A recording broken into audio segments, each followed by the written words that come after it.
So the phone call came, then day one of my prayer and fasting for 5 days. Praise Jesus, and you can see the fasting has not really worked.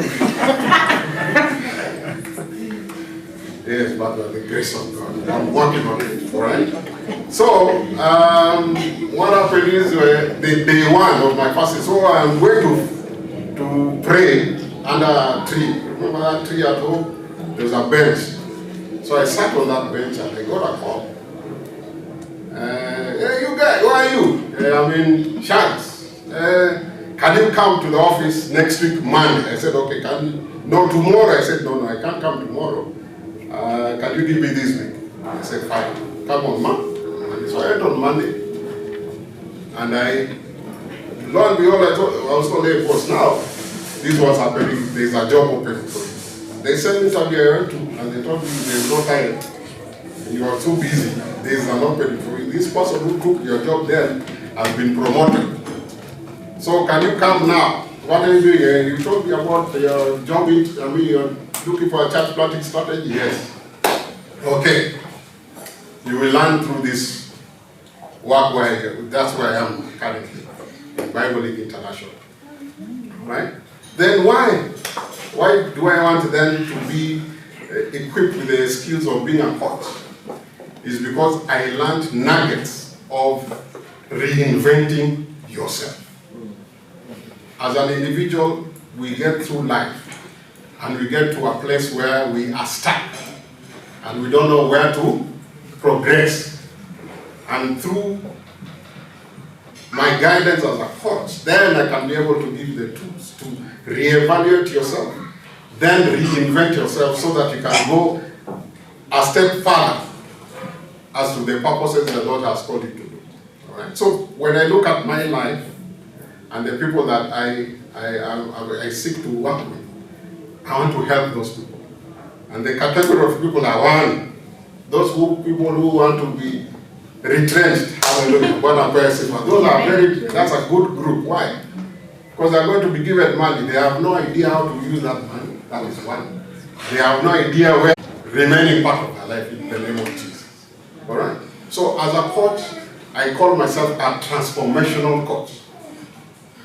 A transformational coach to help you, help that individual change their perspective, change how they view themselves, and to give them a new impetus.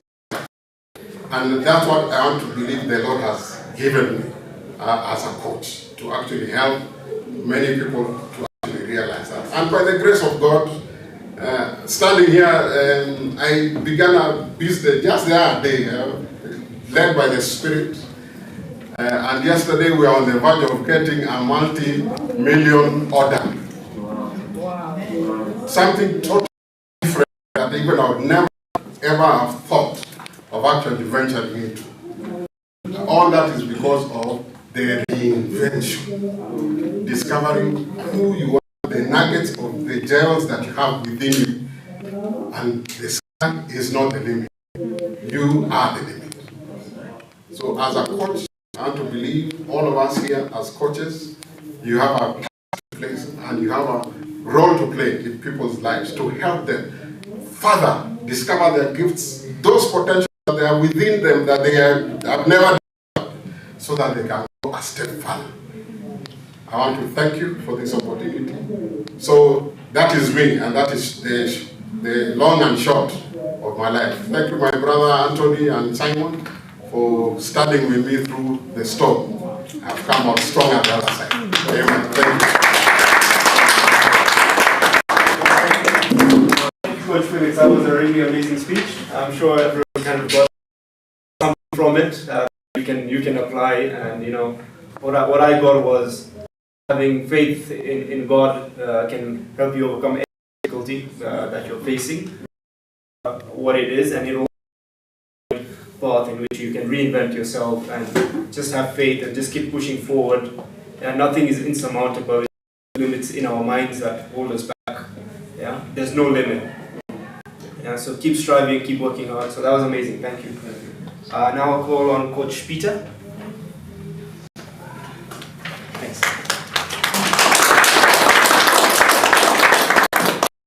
Good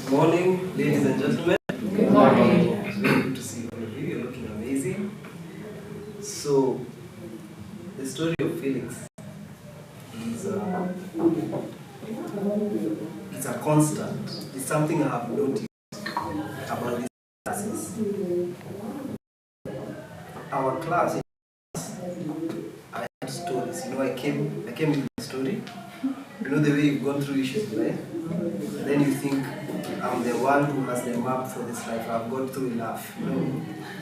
Then you sit in class and you hear people's stories and you realize there's so much, we have so much within us to just pull ourselves out of anything. Even before I introduce myself, I just want to mention this one thing that I learned from this class, is what Felix has just said. You can actually come out of anything, you can reinvent yourself. I mean, I listened to story, the youngest person in our class was 19, yeah, Coach Liz. And I would talk to her and I told her, you are the oldest 19-year-old I've met. Because the things she's gone through at 19, you can't have gone through that. I'm almost twice her age. And she has gone through so much. She was counseling me. Yeah? She was coaching me. And that is one constant I've learned. You can actually receive something important from everyone. Yeah? So my name is Peter, and I'm about to be Coach Peter. Yeah? Oh, I'm already Coach Peter. Yeah, and it's such a pleasure to be here. And I just wanted to share this moment with you and tell you about one of the most important lessons in the class. It was one of the last topics. When I came to this class, I had a very clear, I have always had, I think since I was, I have always had a clear picture of my purpose, my why. And I think it's a privilege because many people, there are many people not having lived. There are many people who die without having known what they were supposed to be. And I think it's Mark who said that there are two very important days in a man's life.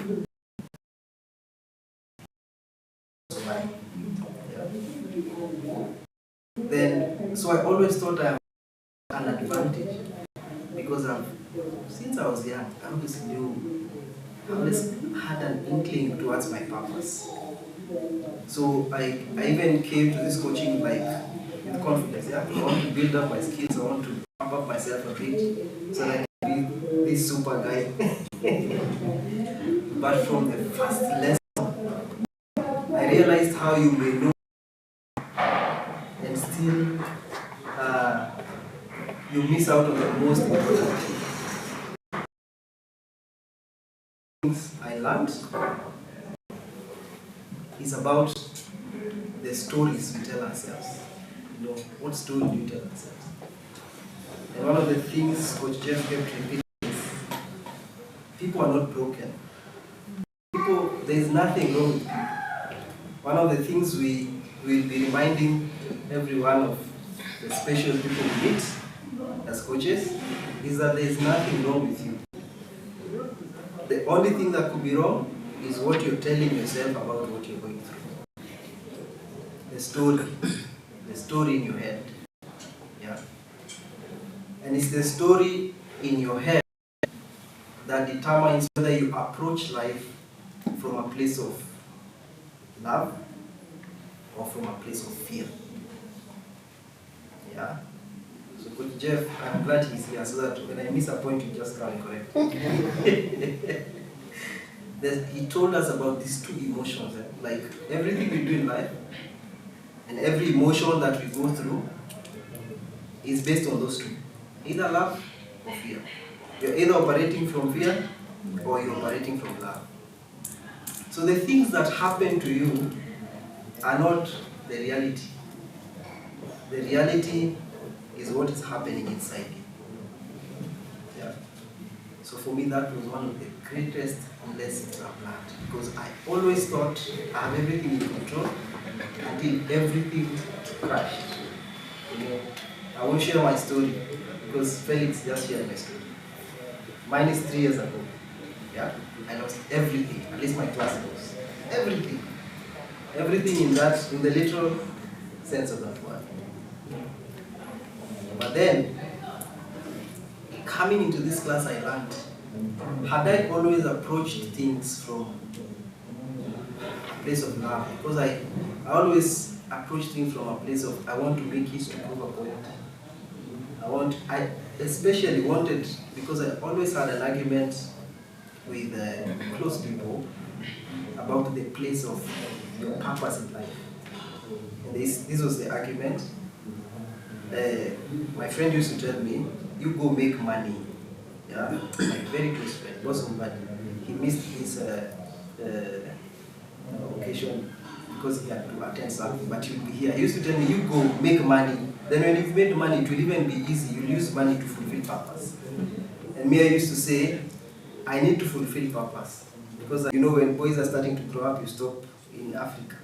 We stop putting on diapers. We don't even diapers because we have many reasons that we give. So I picked him up, he had no diaper, and I was very smart. I picked him up like this and he pooped on my leg. Yeah? He's my son. So do you think I threw him out? Hey, you poop, hey, that boy should never come back here. No.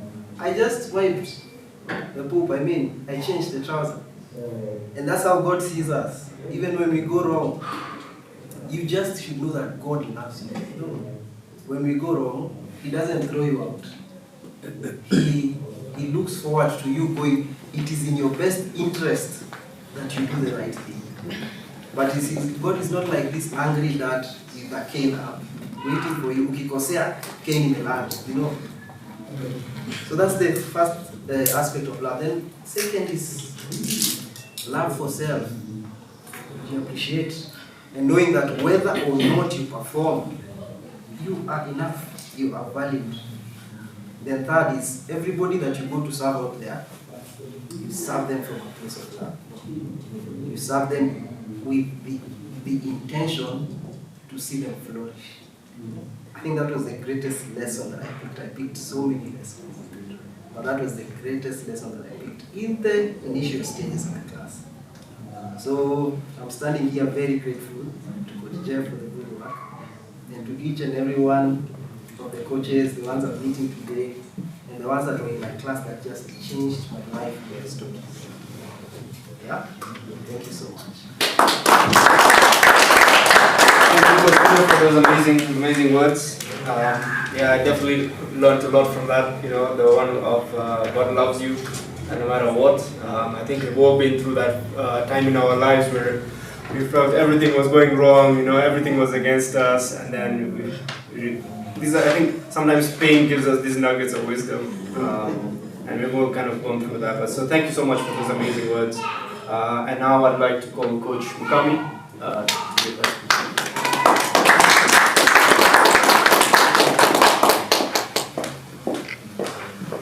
Good morning. Good morning. Allow me to read, otherwise I will ramble on for more than 10 minutes.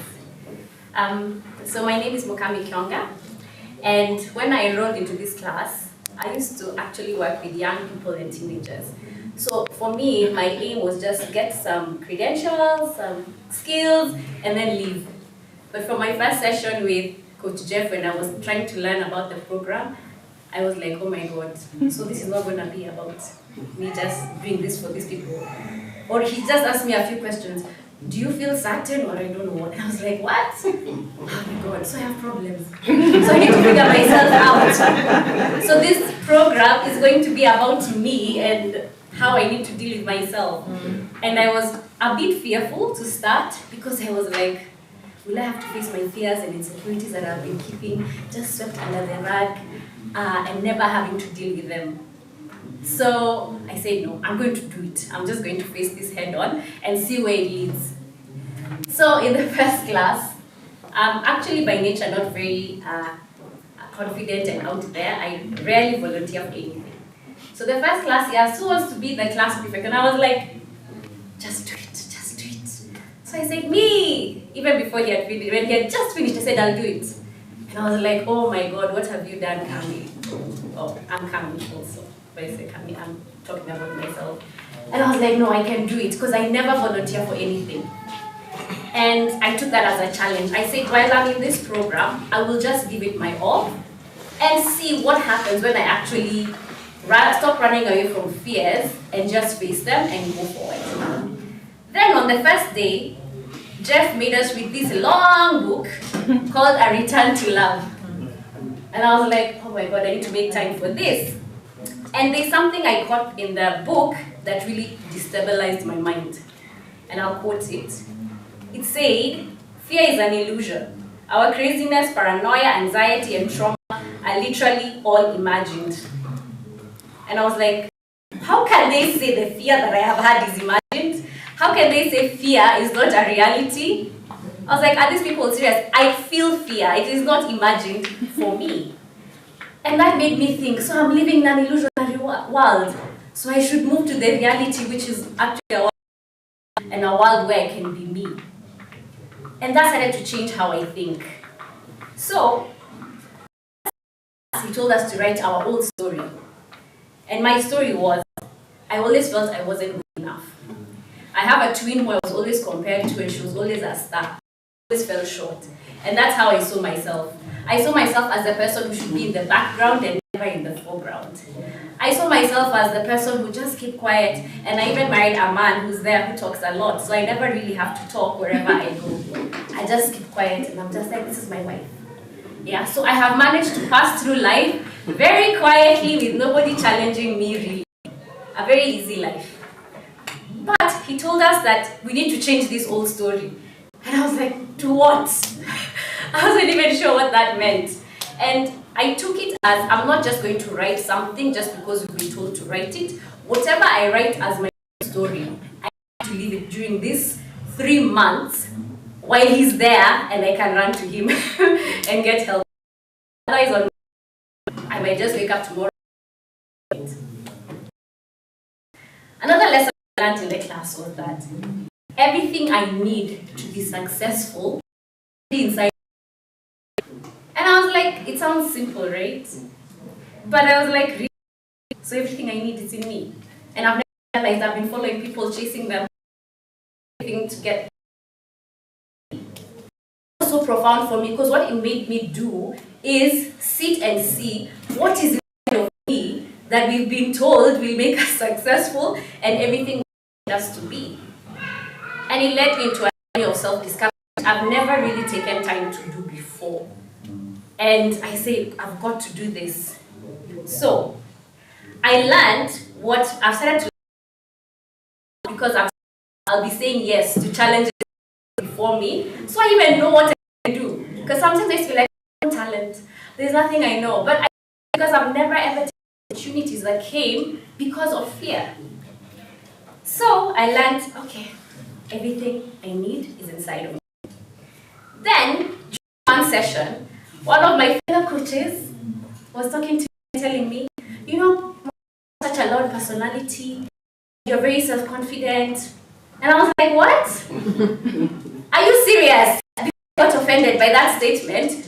I was like, I went to my husband, I've been with these people for 3 months and they don't even know me. I'm so quiet and timid and I don't even like to come out. And then he's like, are you sure? So I was like, yeah, can you imagine she said this about me? She's not here, I wish she was. And it made me reassess. And I started thinking, or I've never known. So I was like, oh, maybe that's who I am, because I like it. It's like a different meaning. It's like how you put on a super ego, like I was, and I never realized that Superman was actually me. So the person I always admired, the self-confident people I always admired, that it was always in me, but I had told myself in my old story, just wait there, background, you don't like to always step out and seem like a loud one who wants to always talk and take the shine. So I said, no, that's me. Wherever I go, I will make sure that I will step out, because that's who I am. So, I have done things that are not like me in these 3 months. And it's, when I'm saying 3 months, it sounds short, But it's like we've been in this class for a year, as far as I'm concerned. It seems so long. So, I have challenged myself to take roles I would automatically shy from, and I've completely changed the way that I think. And I can proudly stand here today and say that I am living my new story. So, let me introduce myself. My name is Mokami Kyonga, and I am a transformational leader. I move in boldness and I from challenges. Because I am well able to deal with whatever challenge comes my way. I embrace who I am because God has created me for purpose. And I am abundant because He has put everything I need inside.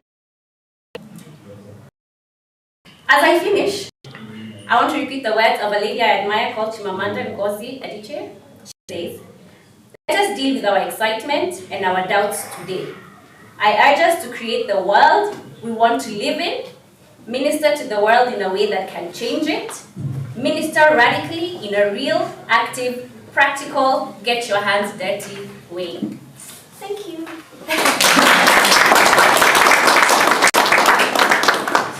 Thank you, Coach, for coming. Thank you for the amazing words. Yeah, I think I'm worried about my speech now. Like everything that I'm like all the way up after 11:15. Okay, I might not have a speech. The same events all happening to everyone. Okay, but no, thank you so much for that. Also, Coach Makarami has been a great leader in the classroom. She's helped, and yeah, I can also she has definitely the support, of course. And thanks for the speech. So now. Okay, that's me, I'm on. Alright. Okay, so now, for example, so let's call on Monsieur to continue the wonderful entertainment.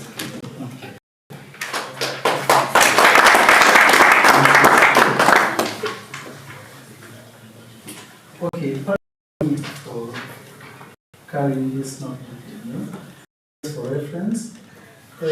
I want to refer to some key pointers before I continue.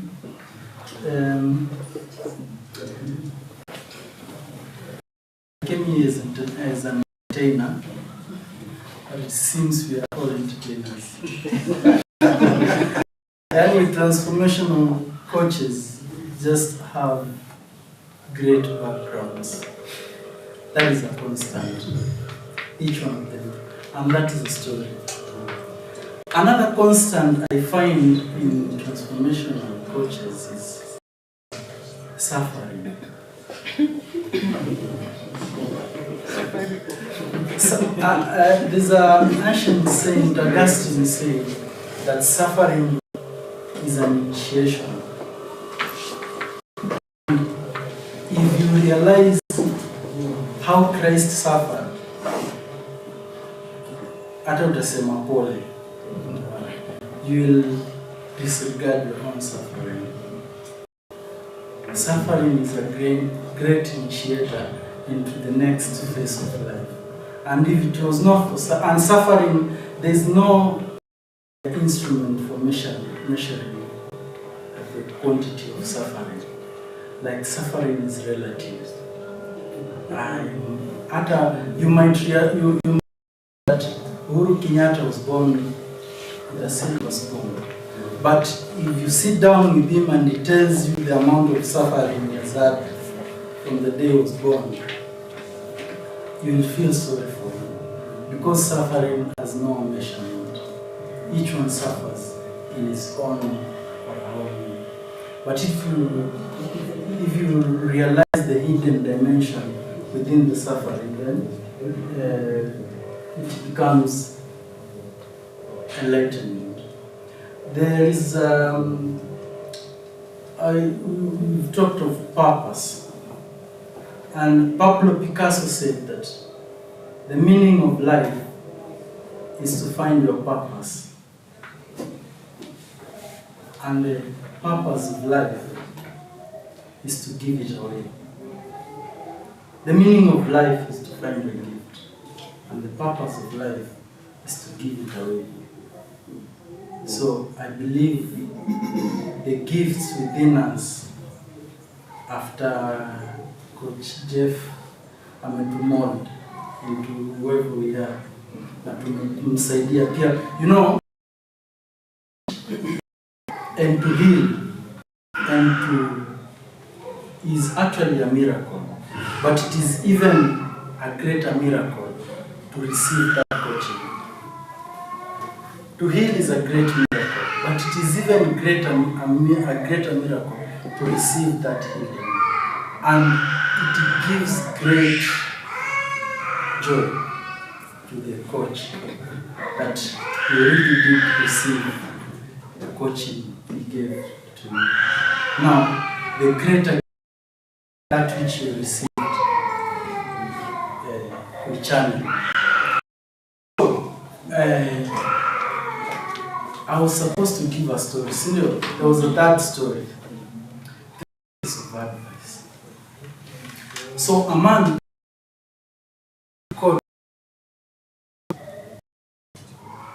while hunting.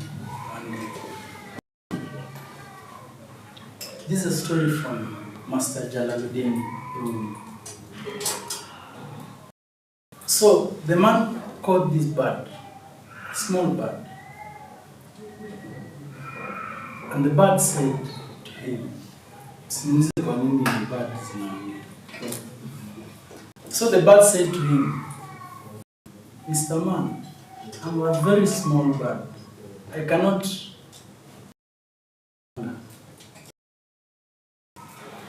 Don't you let me go? And instead, I'll give you 3 pieces of advice, which will be information in your life. And so, the man let the bird go. After it promising to give the first advice while on his the second on the top of the tree, and the third on top of the mountain. And so, while on the palm, the bird said, do not regret any loss in my life, even if it be great than life itself.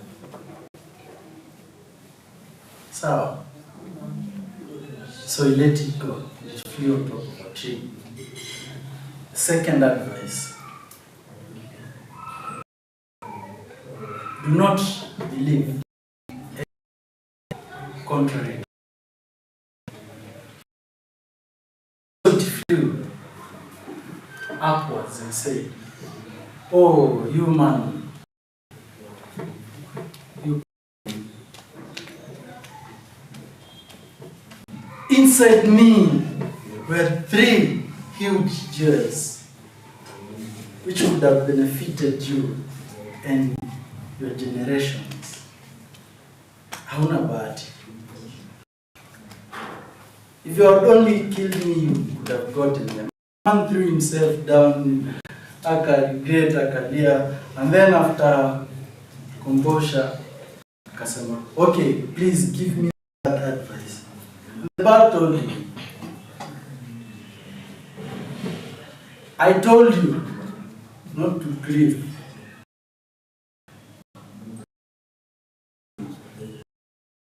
Even if it is precious as life itself. And I told you again not to believe things contrary to sense. And you're doing both. A small bird like me,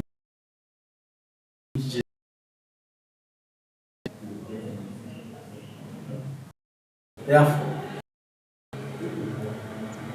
if you choose to remain foolish, just remain in the confines of your foolishness. You are not that hard. That's my story. Thank you so much.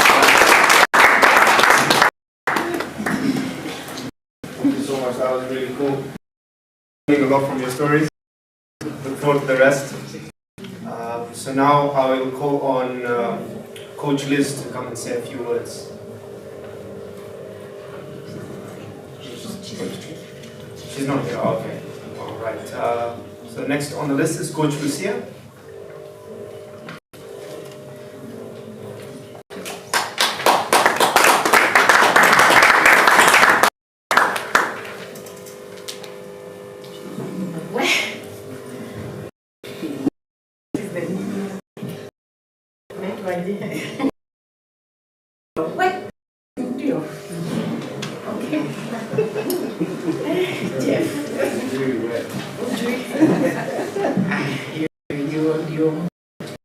That's the minimum saying in the city.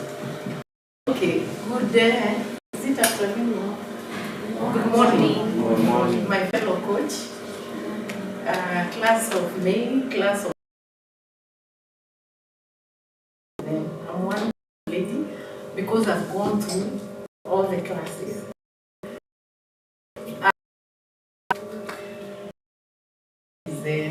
I'm truly transformed.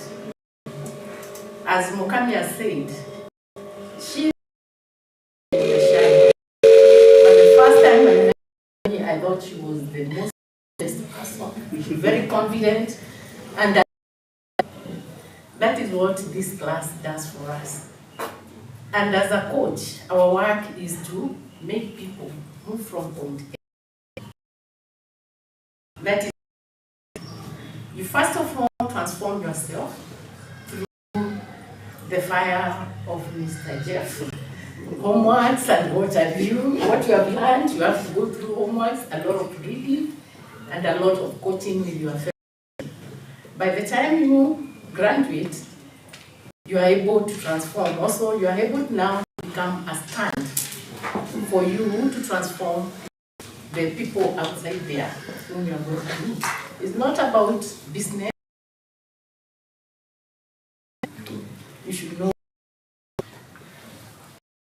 the responsibility of transforming people who will come through your home. So, what I can say is I've learned a lot from this class. Everybody has a story. It is the same story because we had to go through transformation. We leave our old story and create new ones and be ready to be a stand for the people we are going to be working with. You'll be working with maybe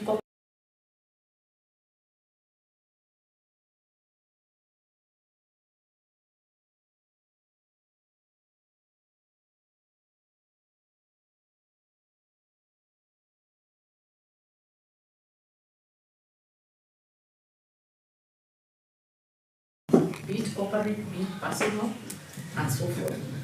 So, what I can say, you are one blessed group because you are not only going to earn from your own, yani to bear for, but to be earning through transforming other people.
different strengths, very different capacity, other things that come.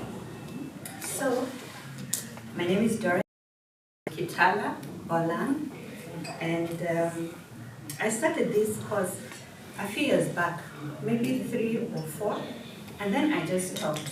Life happened and I was so distracted and I just couldn't go back to that class. But the beauty is time in life. You know the way they say God orders your step? Yes. Even when you quit halfway and you don't think that was an ordered step, years to come, when you look back in retrospect, it was an ordered step. Why? Because for those who believe in any divine power, we always see God in retrospect. Unatembea alafu unafika alafu unasema, jamani, sio because when you've come to and where you've walked from and all the turmoils and the tunnels, valleys in between, and you look at the strength that you carry, you obviously realize it was you. So it must be God.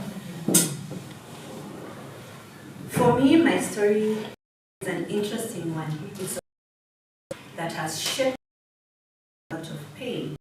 So because stories tend to be very fast, so that you understand the person I am today and what and who shaped. By nature, I'm a planner. I plan everything. And interestingly enough, I'm one of the very few people I know in my group of friends who does not write a menu on what food to make the following day. I always think that is so high school. But everything I always consider, I have to think ahead and plan. And let me tell you, for somebody with such a personality and someone with the purpose that God has put in me, God made it his business to crush every single plan I had put down on paper. If God wants to have PhDs, he has one crushing my dreams into smooth. I'll give you a short history so that we get where we are and allow me to speak very fast. So I was married at 25. I always wanted to get married at 25. So my birthday was August 4th, and August 28th I got married, just as I was 25 and a few weeks. And I had this plan how marriage would be. I'd seen marriage from a mzee akiingia, shikamoo, nachukua briefcase, chai iko tayari, cook Monday to Saturday, the danias, you know, garlic. I knew how to be a wife, very, very well, specialized in that. And so I was married. I was getting married in 1990 in Kenya Airways as a cabin crew. After a few years, 2007, I got my second born, 2006. And when I was quitting KQ 2007 May, I'd already started to develop the D.L.C. And of course, being the planner, I'd saved for my fees. And also, I told myself, this is a course you're going to do in 4 years, you're going to do it in 3. And trust me. Of course, after 1.5 years, I was already halfway through my mark. I was on the dean's list, exactly according to pen and paper. And guess what? Unilever decided to send me to Dar es Salaam, and he's like, "No, going to Dar es Salaam with my family." So God folds all my plans, and off I go to Dar es Salaam. I'm a housewife. I have no church. I have no car. I have no ATM card. I have nothing but a beautiful big house with 2 kids in our primary. He's a baby. He was 3. For 2 years, and while I was there, women started coming to my house, and they just wouldn't leave, and they would cry for a whole afternoon. One day, a friend of mine told me, "Dorothy, I think you need to do counseling." I was like, "No, got already disrupted. My community development degree is half. Not gonna start another degree." And the voice wouldn't. I ended up enrolling in Bachelor of Science in Psychology. Why am I telling you that story? For me, it's always been the opposite. I get to do something, then the voice now tells me, "Okay, can you now get the skills so that you doing well?" It was with coaching. I've been coaching, I didn't even know I was such a good coach. Then I come across Jeff and coaching, and what I'm like, wait a minute. You may have the gift or the anointing. You need to get the book so that now you can merge all of it. So anyway, we came back from Dar es Salaam. I hadn't even finished my degree. I had half community development degree, half a community, and half Bachelor of Science in Psychology. I come back 2013 and I'm thrown into ministry. No interest, no plan, everything I'm given to patron singles. After 2 years, I'm told to be the HOD of ministry at Woodley. And I fight with God and I list down all my sins so that God can disqualify me from this thing I am not interested in. He reminds me of a dream he gave me in 2010. I'm standing on this humongous stage and it's full of women at a huge conference, and the dream wouldn't go. So I'm like, okay, Lord, I'm only doing this because I'm scared of lightning. By the way, that's the reason why I accepted that appointment. Being hit by lightning, no, let me just do it. And I made him promise one thing. I will not hear what people will say about me, and you give me the grace and wisdom. And everybody called me a little girl. That was 2015. You big mamas like Nancy Okido, of course you're a little girl. But God remained faithful. 3 years after, I told them I've poured everything I ever needed to pour. I told God I want a sabbatical 2018. Who is God? Does he listen? 2018, he gave me all the speaking engagements he could think of. Mind you, I'm not trained to speak. He made sure I do it so many times till my knees learned to be still. That's the other thing. He took me to the field without training. And now through this program, I'm learning how to organize things. I'm learning how to structure. What did this program do to me? It introduced me not even to a new story. It made me aware that I had an old story. We have stories that we're not aware of. And mine was purpose in pain. I've buried too many people I can't even count.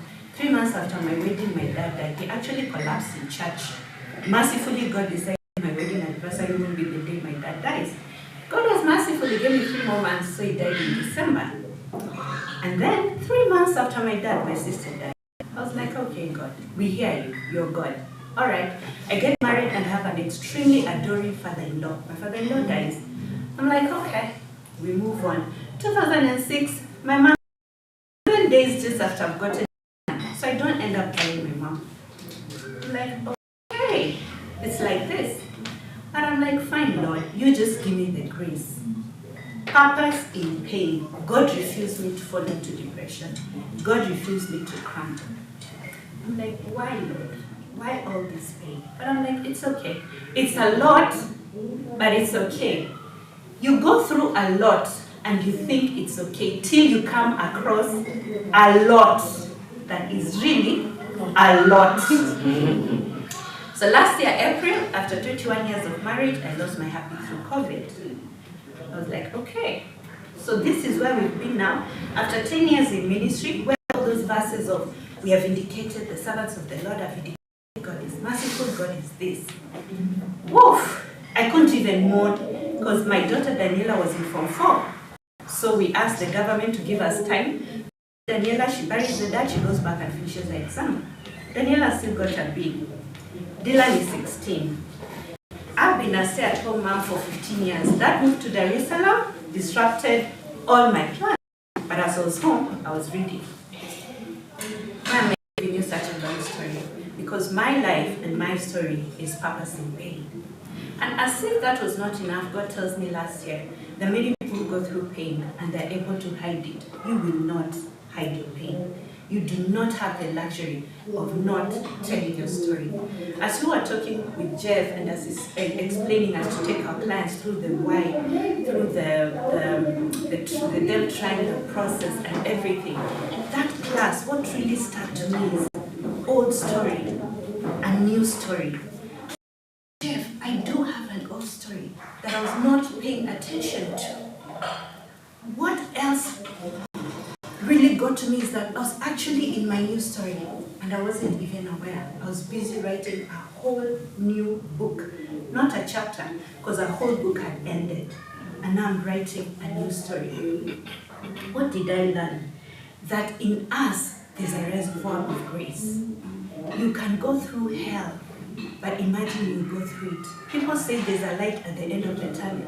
There's no light at the end of the tunnel. You carry the light in you as you're going through that tunnel. There's no light at the end of the tunnel. The light is in you. And I was like, gosh, Dorothy, the light is in you. The strength is in you. The grace is in you. You will go through. But do you know, I wasn't believing that. Every day I wake up and I'm like, God, I just want to go through today without getting mad. That's it, without doing anything crazy. Just let me get through the day. That day was my turning, and the day would end and I'll go to bed. Number two, God told me purpose in pain. Through my experience, He clearly has made it obvious I'm a conduit of pain. It doesn't matter what kind of pain anyone is going through. You can't sit in my house.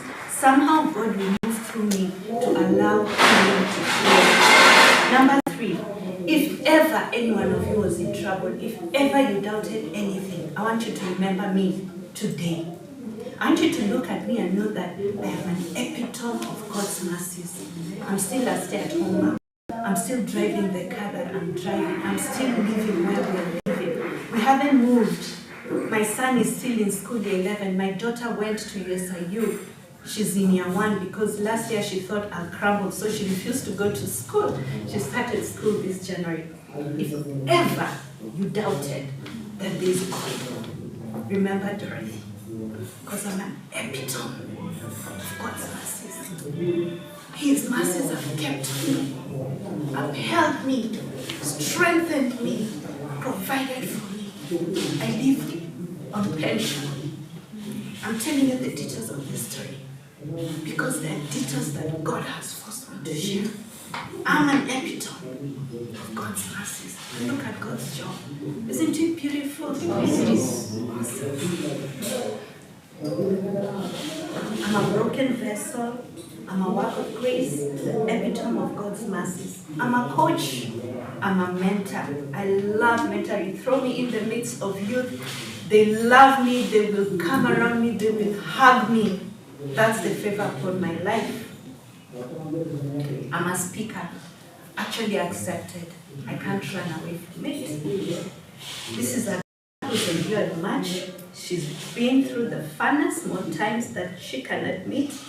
But this is a girl carried by God. And in all this, my biggest joy is being mom to Daniela, who just turned 20, 4 or 5 days ago, and Dylan, who's 16. The three of us now are all together writing a new story, a new journey. The days and the years ahead are awesome. They'll be joyous, they'll be victorious, they'll be full of love. God is a fair God. We've been through enough, and I'm trusting that He'll give me a break from class, from collecting more lessons, even if just for a while. So even as I pray over my family, I pray that it will be the same for you, that the days ahead will be joyous. Felix, they'll be glorious, that your business will grow much more than you ever dreamed, that Peter's life will bloom, it will thrive, and out of that pain, new trees are all will come about. I bless you all. Amen. Thank you. Thank you, Coach Dorothy, for that heartfelt and powerful speech. We're all kind of hearing what we needed to hear. I think at any there's always a message from people's story that we need to hear. I definitely got something from Dorothy's speech. You know, this our pain that we go through, what doesn't kill us makes us stronger. And I think that's for everyone that I've heard so far. And one of the good things about the people in this room, they've taken their pain and they've turned it into their superpower to help people. They've taken it in a very healthy way. A very destructive ways people can take their lessons.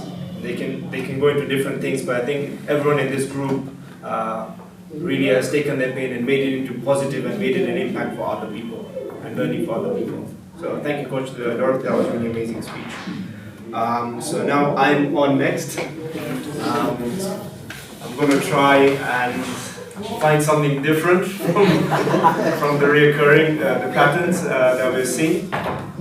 So my name is Coach Zainul, and this is my first graduation, and not because of lack of trying. I went through my own fair of hardships, like we all have, and one of the hardships was especially once I joined university, and I changed my courses several times. I traveled to 2 countries. I didn't finish either. back, and it was a void that I didn't graduate. That I look at my peers and say, okay, that's a graduate, I'm not a graduate, I kind of put myself down. And I've always been, since I've left school, I think I left university with maybe 5 subjects left to graduate. And I started my own business, and then I ended up, it was a family business, which was then in education again. So now I was coaching, I was telling people what to study, with the irony of life, right? From trying to graduate over like a decade of trying and not succeeding, then going into a business, and I never felt that fulfillment. And it's only when I discovered life coaching and I started learning the principles of life coaching, I'm like, where has this been all my life? Like the things I've learned in like a day, I've been searching for the last maybe 15 years. And like I want to something, this something, so I kept on reading, kept on learning. And then I applied my skills to my customers accidentally. I just kind of said what I learned, and I saw a huge transformation in them. I saw even my sales figure go up. Out of like maybe 6 people I talked to, I convert 5, which is pretty good in sales. To have almost 90% conversion rate, usually 10% is good, so 90. And I was like, there's something here, and I kept on wanting to find out more. And then I enrolled in Coach Jeff's class. And one of the things that I struggled with, I had really bad anxiety when it came to study. So I'm very intelligent. I think I am. I hope I am. Average intelligence. I think I was tested now. Average intelligence. So I thought, like, why am I struggling so much? It's just anxiety. And one of the things in Coach Jeff's thing, he's thrown us in the deep end. It's just like, okay, now we're coaching people, now we're doing this, now we're doing this. And every time I came out of that, I realized that I came through it. I don't have to have things figured out. I don't have to have the outcome in my head, how it's going to turn out perfect. I just jump in and I do my best. So that's one of the best things I've got from this, is just jump in and do it. And I'm just keep on finding situations where I'm jumping in and doing it. So like just emceeing this event. I was reluctant, and then Coach Doreen nicely, smartly says, I nominate Zainu. And I'm like, okay, I'll do it. I was in a prayer hall the other day, and someone just came to me and said, okay, now lead the prayer. And I was like, I'm very anxious about leading in anything.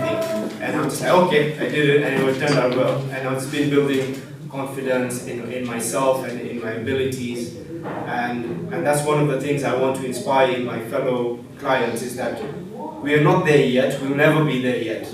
We'll always be a work in progress, we'll never be the perfect version of ourselves, but we need to keep on striving, we need to keep on putting ourselves out of our comfort zone, jump in, try something new, grow, be better, so you can inspire the people behind you. You don't know who's watching, who needs it. I remember the other day, I'm starting a new business, and I remember a friend who was not really trying to inspire, obviously. I was just doing my thing, and learning what I've learned from Coach Jeff. Just jump in and you'll figure it out. And he said, oh, if he can do it, why can't I do it? So you don't know who you're going to inspire. And for all the coaches here, I want like-minded people.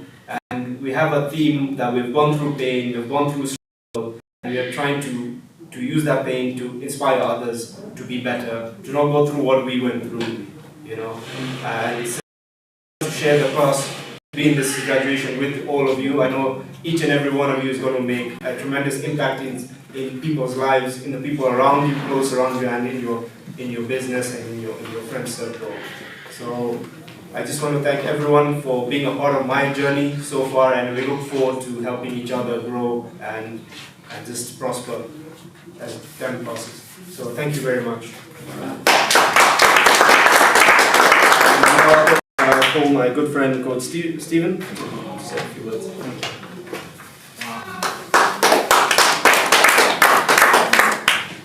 Okay, I think I agree with what Coach Zainu was saying, that when it's your turn to come here, you're like, okay, they say what I wanted to say, and picked something there, I should say that, I want to add to what she said, and this is where I am. And I like what she was sharing, that everything is about love. Everything is about love. I got that phrase from the book that you shared with us, that God is love and love is God. And I think for me that was the most fundamental thing that I've come to learn from this class. And again, like Peter was sharing, that he too had this thing about purpose. I was one who was used to follow this man, the late brother, Miles Monroe, and he always talked about purpose. Everything he talked about was related to purpose in one way or the other. So I too had this inclination of listening to him, following his, watching his YouTube channels, reading some of his books and all that. So for me, I always knew that purpose is a thing for every single one of us. There are people who is the way, it's the thing for me to do. So I called him, and he's very warm, and we talked, and he was actually almost asking me to sign in the same day. When I was talking to him, I was like, okay, I'll follow up and I will, give you my feedback. So we were having a prayer meeting, so I went back to the church. And when I'm in church, prayer was happening, and something funny happened. So before that happened, it's like I didn't know what to tell Jeff before I called him, because I'd actually been told how much the class is. I was like, so why am I calling him? And I don't have this money. But anyway, just call him. So I called him. So fast forward, in prayers, my auntie called. I have an aunt who lives in the UK. And there's a time that she was in the country for actually that was like 5 years ago. And when she was here, I was her chauffeur. And taking her around and everything. And she told me, Steve, tell you what, once I go back home, I'll send you some money for for the good work that you did for me. I was like, okay, never mind. Because all along she was giving me allowances for what I was doing, the chauffeuring for her. So like, okay, for me that's it. Whether it's 2K or a K, that was enough for me. So when she went back, she was now calling me that particular day. And I was like, okay, why is Auntie calling me in the middle of prayers? Like, let me call her back later. So prayers came to an end, and then I called her. And then she was so excited. I was like, wow. And my aunt is the one who, like, before she tells you what she wants, she'll go through Genesis, the whole book, before you get to Revelation. So she told me that she had lost her phone. And so I'm thinking, okay, you lost your phone, okay, sorry about that. And so she went and reported about the phone, and then the police told her, just come with your email number, and then we'll be able to track it. And so she got the email number. But where she had kept, that box that you normally buy with your phone, the one you throw away, like, it is never going to make sense ever again. So that is where she had put the money that she was supposed to pay me 5 years ago. 5 years ago. So here she is telling me that I have your money. I'm like, okay, you have my money. What money? I was supposed to pay you for the job that you did for me like 5 years ago. I was like, oh my God. And that's the money I was praying for to come into the class. And you see, the thing is, had I not called Jeff, God would not have prompted her to call me. So the one thing I got to learn is that God actually waits for us to obey so that He may open the door. Yeah. So that is one fundamental thing that I learned. That even in this journey, God is just waiting for you to act. Because it's not about you, it's about Him and what He wants to do to other people through you. So we're just vessels, we're just conduits of what God wants to do to others through us. But if we fear, because I was like Gideon, I was threshing flour in a wine press. I know what God is telling me, you're a mighty man of valor, and I'm like, me, no, it's not me. Yeah, but it's about you having taken obedience to actually hear what God is telling you and then actually doing it. It's about faith for me. So the book about A Return to Love for me was the most fundamental book, because I was able to come out of what was my fear. I told Coach Jeff that I was meddling between I'm a sculptor as well as a life coach now. Yeah, and a pastor as well. So all those were like, okay, so which one comes on top of the other? Because once I wake up in the morning, I was like, okay, so which hat am I putting on now? I was sharing this with Coach Kabi. So which hat am I putting on now? Am I a coach? Am I an artist? Am I a pastor? And in this process of time, I've been able to understand that there's a way I'm supposed to marry the two, that I'm supposed to use my art to actually help young people understand that every single one of us has something unique. Every single one of us has a niche in life. We all have a story that we're supposed to use, even as an aid. My art now has become an aid to help people understand about their purpose. Yeah. So long story short, mine is actually to help people discover their purpose. And God has it. It's not actually my purpose, it's my God-given purpose. Because it's not mine. Because even Hitler had a purpose. He had a plan, right? He had a purpose. But it was not his God-given purpose, right? It was his own purpose. So for me, I now believe I'm a transformational coach that helps people discover their purpose in life. Thank you so much.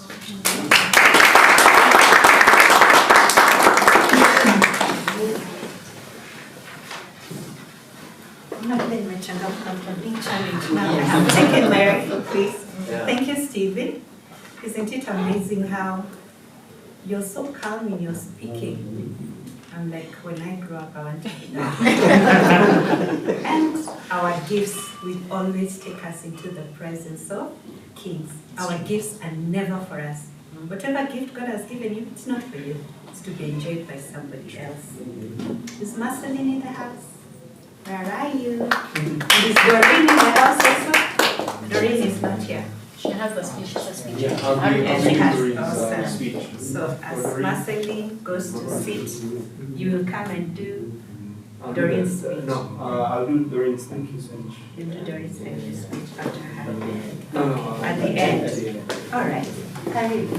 Asante. Good morning. Good morning. I also come from a pastoral background, so you just wave and present. My name is Marceline, Coach Marceline Juma.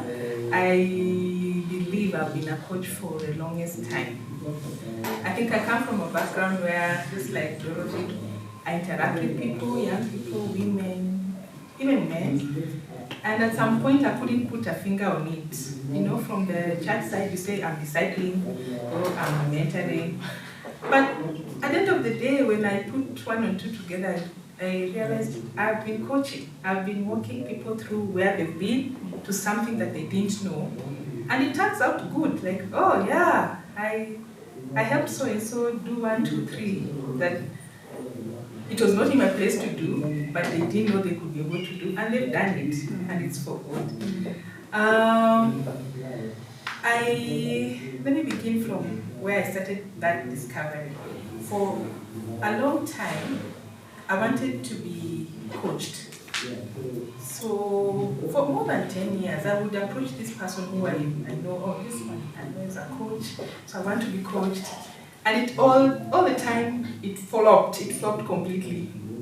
The final blow in my search for a coach was last year, when I had gotten this lady who is awesome and works within my circle. I work with the navigators. So she works within my circle, and she's a great coach, an international person. She doesn't live within the country. And I'm like, yeah. So we organized for this call, and I go through. So we organized for a next call, and lo and behold, I'm in the car, and someone hits me, and it all just falls, my phone falls, everything, and I'm screaming, and she goes like, Marceline, what just happened? Like, I don't even know. We'll revisit when I'm sober. So I just thought, Lord, I think my search has come to an end. It's fine. It's fine. I'm okay. Whatever comes, let it just come. I'll not go fighting. So I stopped it at that. Going back, I got married in 2019 to this awesome man who had 5 children, a widower, and everything was kind of good. And I was working through it. To some extent, I'm also a planner. Before I do something, I need to just make sure, oh yeah, I have this check, I have this check. So I had everything checked. 2020, I lose my sister, my bosom sister. So I'm like, okay, I've never had death this close, but now it has come and I don't know how to handle it.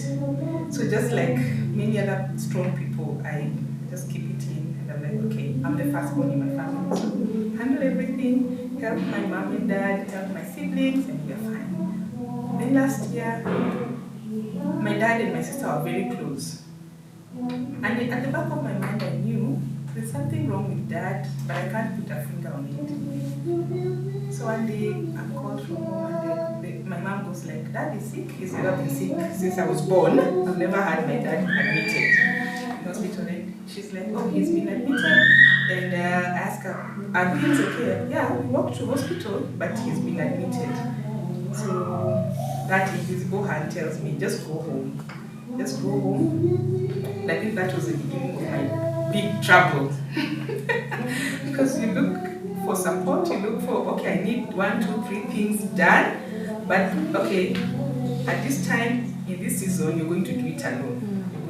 You're going to travel with a 6-month-old baby, drive, and there's curfew, and you don't know what to expect, where you're going. So, the long and the short, my dad passed on before I met him. And I just thought, okay, it didn't make sense completely. I think I got numb.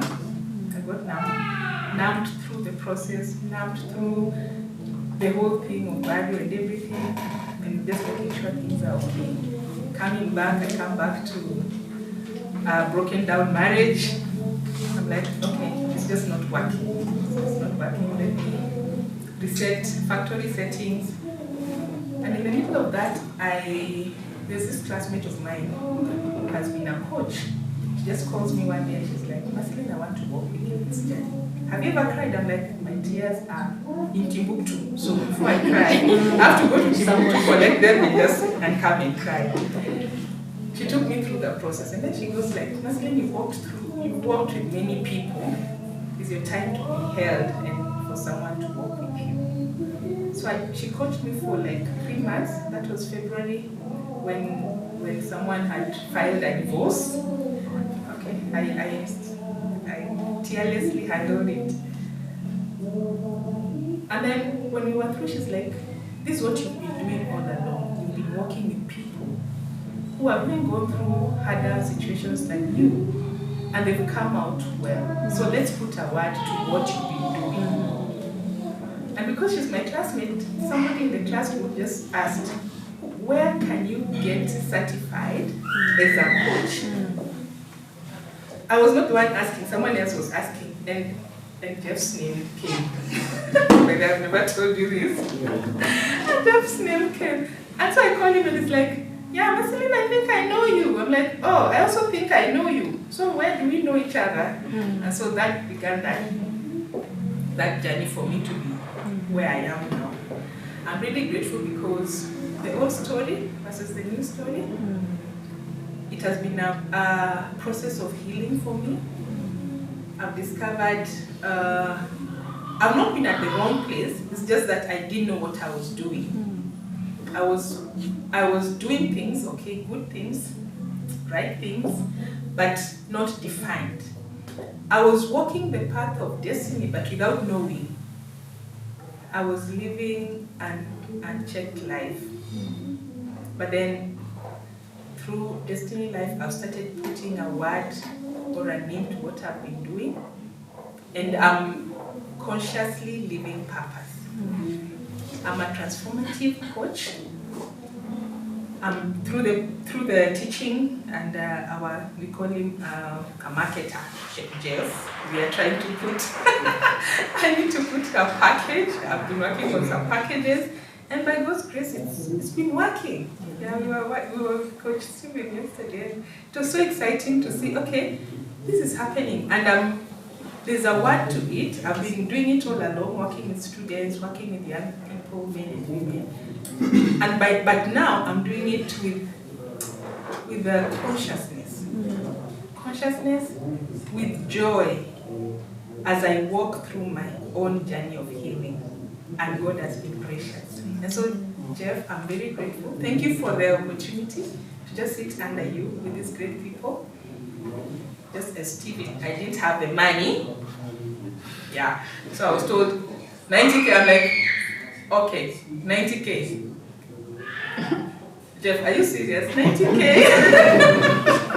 So just decide, just decide, and in his typical voice, just decide. You can call me next week. I'm like, next week? I'm like, there's no tree I'm going to shake to get 90K. But see what God has done. He has taken me through the course. I'm excited about the new story that is ahead of me.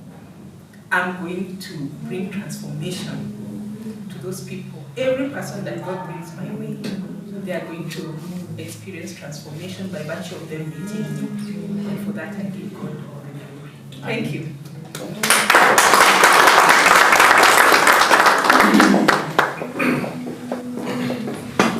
Marceline has clearly taught us, you've got to put a name on it. Who's that baby that you're carrying and you've not named? Name that baby. Put a name on it. Put a word on it. I have the distinct privilege of inviting Dorcas. Jeff, I hope you know that every time your name is mentioned, we're giving you flowers. You've impacted so many, so deeply, so widely. So as we give you those flowers, I hope you keep on accepting them. Yes. Karibu, Dorcas.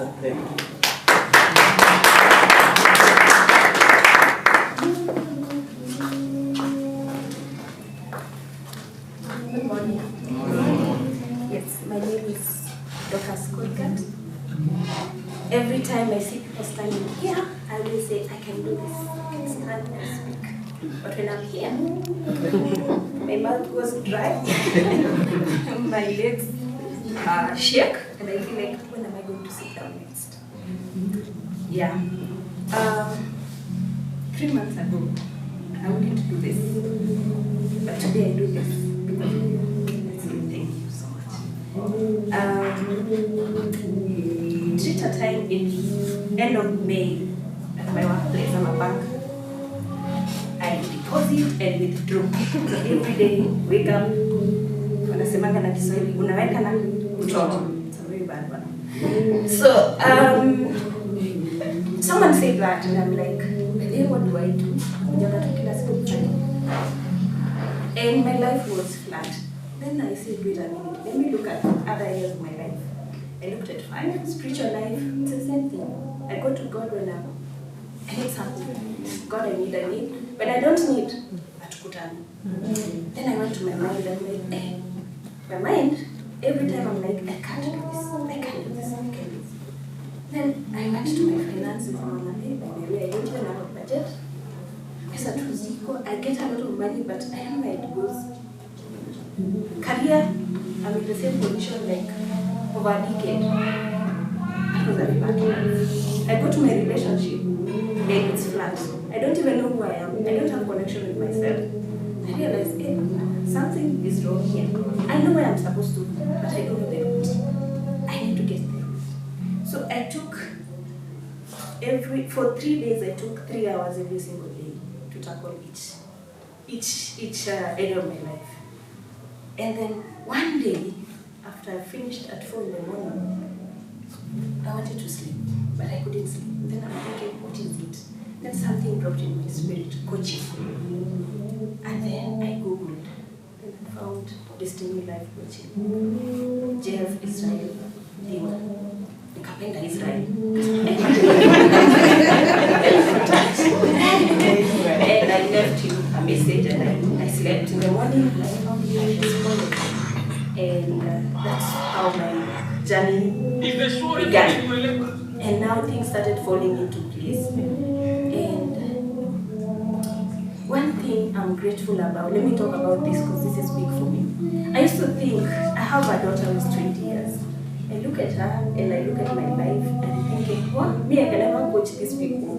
Their life, they're so jumpy, they want things, they know what they want. Me, I'm a writer, she writes a novel in a day, I'm thinking. And then, after the classes, I told her, why don't we organize a session for the 4 of you? And the things I got from those people, they're lovely people. And I realized I can actually work with them. Those are the things actually we can do. And I remember I read somewhere it says, the problem is not what you can do, but what will do. There's a difference. We have so much power. It's only what you do that makes a difference. I realized, yeah, this is it. I've been lying to myself with this.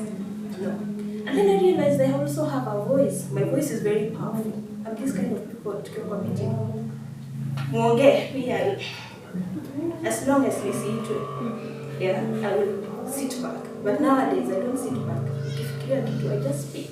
And I realize sometimes you speak and you make a way for people.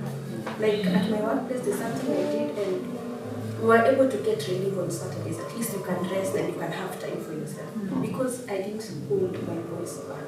Our voices are very, very powerful. The other thing again that changed is the power of now. I learned it from I used to procrastinate. I'll do tomorrow, I'll do tomorrow, I'll do tomorrow. But nowadays I realize if it's something I can do now, I finish now. Because I realize it's the small things in life that makes the difference. It's not one huge step, but the small things. Me, what I would say is this class is for everyone. It's for everybody. Everyone. It does not matter the age. We all need to do it. That thing is raising our standards. There were so many things I used to leave it like that. And nowadays I don't compromise. It's my standard. And one of the things which I joke about it is writing with a pen without a lead. Yeah. Kitambo used to chew my pen and those things. I stopped. And actually it's a simple thing, but it makes a difference. It speaks to who you are. Absolutely. Thank you.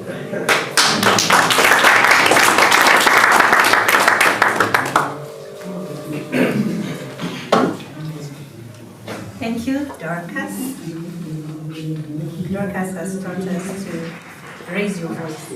Just raise it. Sometimes we don't think we have something to say, but once you start talking, you'll be amazed. Mtu atakwambia hebu sasa keti chini, umezungumza ya kutosha. Jeff, I hope one day I'll be able to actually introduce you. I get inspired by people who inspire others. And I've never really listened to your journey, and I think one day I'll buy you coffee and really just listen to your story. Because sometimes a journey starts with just a word. I want to try. I just want to try. So one day we need to hear how you decided you just want to try, and how many students have possibly passed through your hand. This morning, yesterday when we got the package, I didn't know what this thing was. Because I told you of that half community development degree. I finally did finish my psychology. I'm doing my master's in leadership, but I never attended the graduation. So I was like, in life, you think you've seen and you know so many things, but you don't know. Then I didn't know why the side of the coffee is pleated and one side. So I didn't know, is this thing supposed to be here? So I had to look for a picture of somebody who graduated yesterday. But the beauty of it today now, I wanted to leave the house and I told Daniela, please take a picture. And then as she was taking the picture, she was like, Mom, isn't it so wonderful that you're the first one to wear a gown? I was like, huh? Okay, her dad wore, but that was 1,000 years ago and she wasn't there. And it just hit me. The fact that I was in a gown, Daniela was like, oh, Mom, it's so good that you're the first one amongst the three of us to wear a gown. And let that sink in properly. The simplest things in life can have the deepest significance. I know where this thing goes. I'm still not sure where this person is supposed to be, but I know it's supposed to be moved at one point or the other. Coach Jeff, it's an honor to invite you, to invite whoever it is you want to invite. Thank you. Wow. Thank you so much, guys. Today I have a bling. Yes. Oh, good to see you. Coach Beverly. Yes. And every other coach, guys. Coach Beverly, Coach, our speaker today. These are invited guests that also will be honored at some point through an award by the International Coaches Register that honors coaches who've gone through Destiny Life Coaching who are making an impact out there. Let me tell you one thing that really blesses my heart is to hear your stories, guys. Is to walk with you and to see you believe in yourself and in your potential. And against all these challenges, become the person you become. I'm telling you. It's all inside of you. And once you believe that, that's enough. That's settled. There's none of us that doesn't have challenges. Someone talked about suffering. And actually, it's not really suffering, it's pain. Life is about giving us a gift of pain. But you get to choose whether it's going to, the pain will translate into suffering or into something that you can use. Like the guy in the story with the bread and the jewels.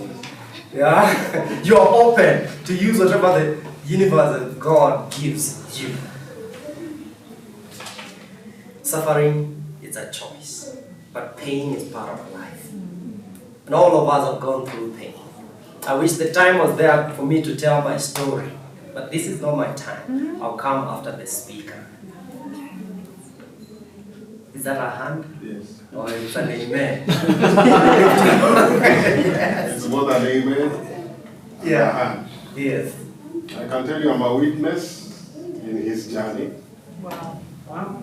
Yeah, so where Jeff is, 2009, 2010, I think. Yes. Yeah. Totally, his life was totally messed up.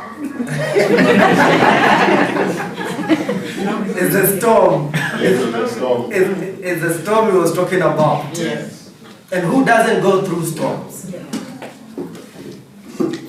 It's not what you go through. It's not the events. It is what you do with what you go through. It's what you do with what you go through. And so life gives us this pain. It's up to you. In fact, I'll tell you, the biggest gift in life, please write this down at the tablet of your heart. It's choice. What do you choose to become? Who do you choose to be? I've seen people go through the same experience, the same class. Twins, born by the same mother. But they make a choice.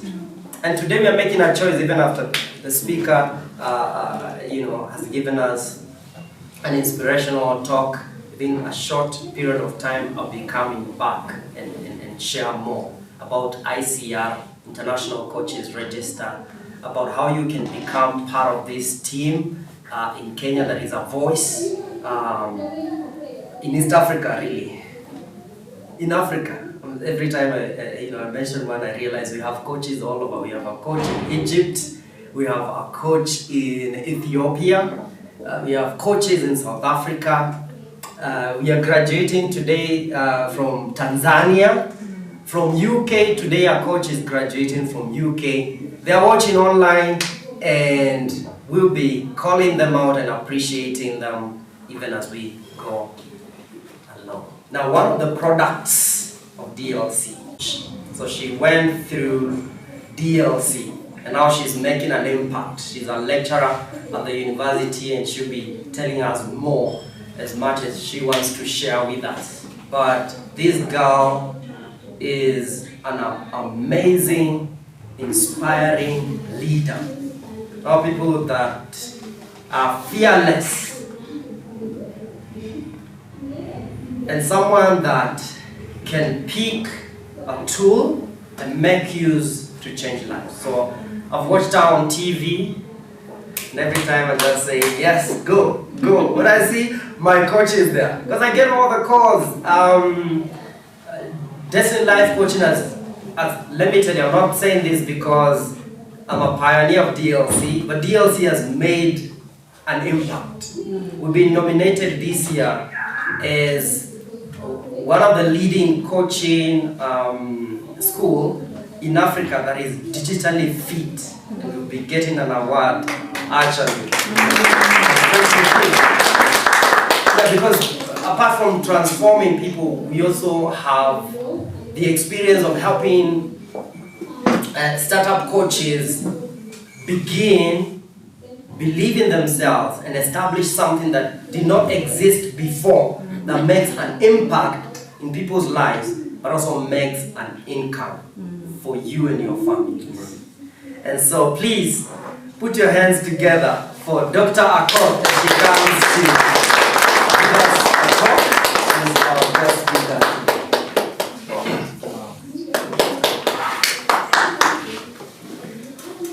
It's afternoon.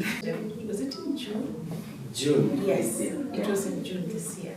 I joined a class of starting in March, and then we graduated in June. My story is long. There's no time to tell my story. It's a story that spans many, many years. And as I was listening to your stories, I could identify so many of them. And I was like, wow, this is amazing. Such beautiful stories, such wonderful people. I'm glad to be here today, and I'm truly, truly honored to be here today just to share a few things. There's not much that I can add. You are amazing. The kind of nuggets that you're sharing here are such amazing nuggets. You have it all. So there isn't, even as I was seated there, I was like, oh, what am I going to tell these amazing people who already know so much, what more do I have to add? Now, I think Master Jeff has already introduced who I am. And maybe some of you are wondering, PhD in clinical psychology, what are you doing? Coming to a 3-month program, life coach. What's going on here? A lot is going on. When I did my journey is long, like I said, my story is quite long. My background, my undergraduate degree is in Bachelor of Science. I had somebody saying they've done so many things, and I was just smiling. I'm like, oh, you have no idea. B.S.c in biochemistry and zoology, an MBA, Master in Business Administration Marketing, a Master's in Arts, Counseling Psychology, and then finally PhD in Clinical Psychology. I'm not talking about the other small diploma courses that I've done in here to there. So you can see, and then finally I end up in Destiny Life Coaching. So I'll pick the journey from when I finished my PhD. I'm done, I've graduated in 2020. This was a lifelong dream. My father brought us up. My father was a teacher, a retired teacher. He's still alive, a wonderful person. Truly honored to have been in the presence of such a wonderful person, being brought up by him as a father. What he kept telling us was, the only weapon, the only wealth I can give you is education. That is one thing nobody can take from you. Knowledge that has come in cannot go out. It can only multiply.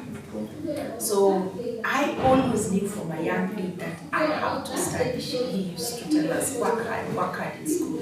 So I was this driven person who knew. And maybe at that early age I didn't know that I was going to reach PhD level. But